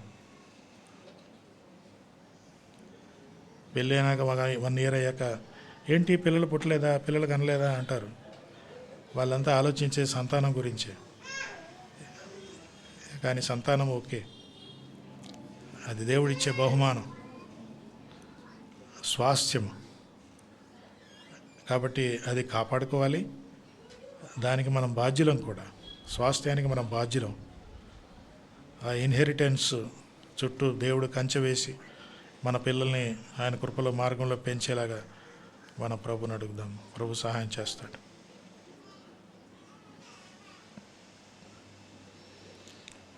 ఒకవేళ మా పిల్లలు కోరుకున్న లాంటి తండ్రిగా నేను ఉండలేకపోతున్నాను, మా పిల్లలు కోరుకున్నటువంటి తల్లిగా నేను ఉండలేకపోతున్నాను అంటూ ఏదైనా దేవుడు మీతో మాట్లాడితే ఈరోజు ప్రభు దగ్గర ఒప్పుకోండి. మీరు ఉద్దేశించే తండ్రిగా తల్లిగా మేము ఉండాలని ఆశపడుతున్నాము. మా పిల్లలు కూడా మమ్మల్ని చూస్తూ ఉన్నారు, సహాయం చేయండి. ప్రభుని అడుగుదాం. దయగల తండ్రి, నీ వాక్యం కొరకే వందనాలు. భయంకరమైన సమాజంలో మేము ఉంటున్నాం. మా పిల్లలు అనేక శక్తులకు, దుష్టులకు, కీడుకు గురి అవుతూ ఉన్నారు. దాని ప్రభావం ఇంట్లో చూపిస్తున్నారు. ప్రభా, సహాయం చేయండి. మా ఇంటి చుట్టూ మీ కంచె వేయండి. మా బిడ్డలు బయట ఉన్నప్పుడు వారి చుట్టూ మీ కంచె వేయండి. తల్లిదండ్రులుగా మా చుట్టూ కంచె వేయండి. కుటుంబంగా మా చుట్టూ కంచె వేయండి. ప్రభా, సహాయం చేయండి.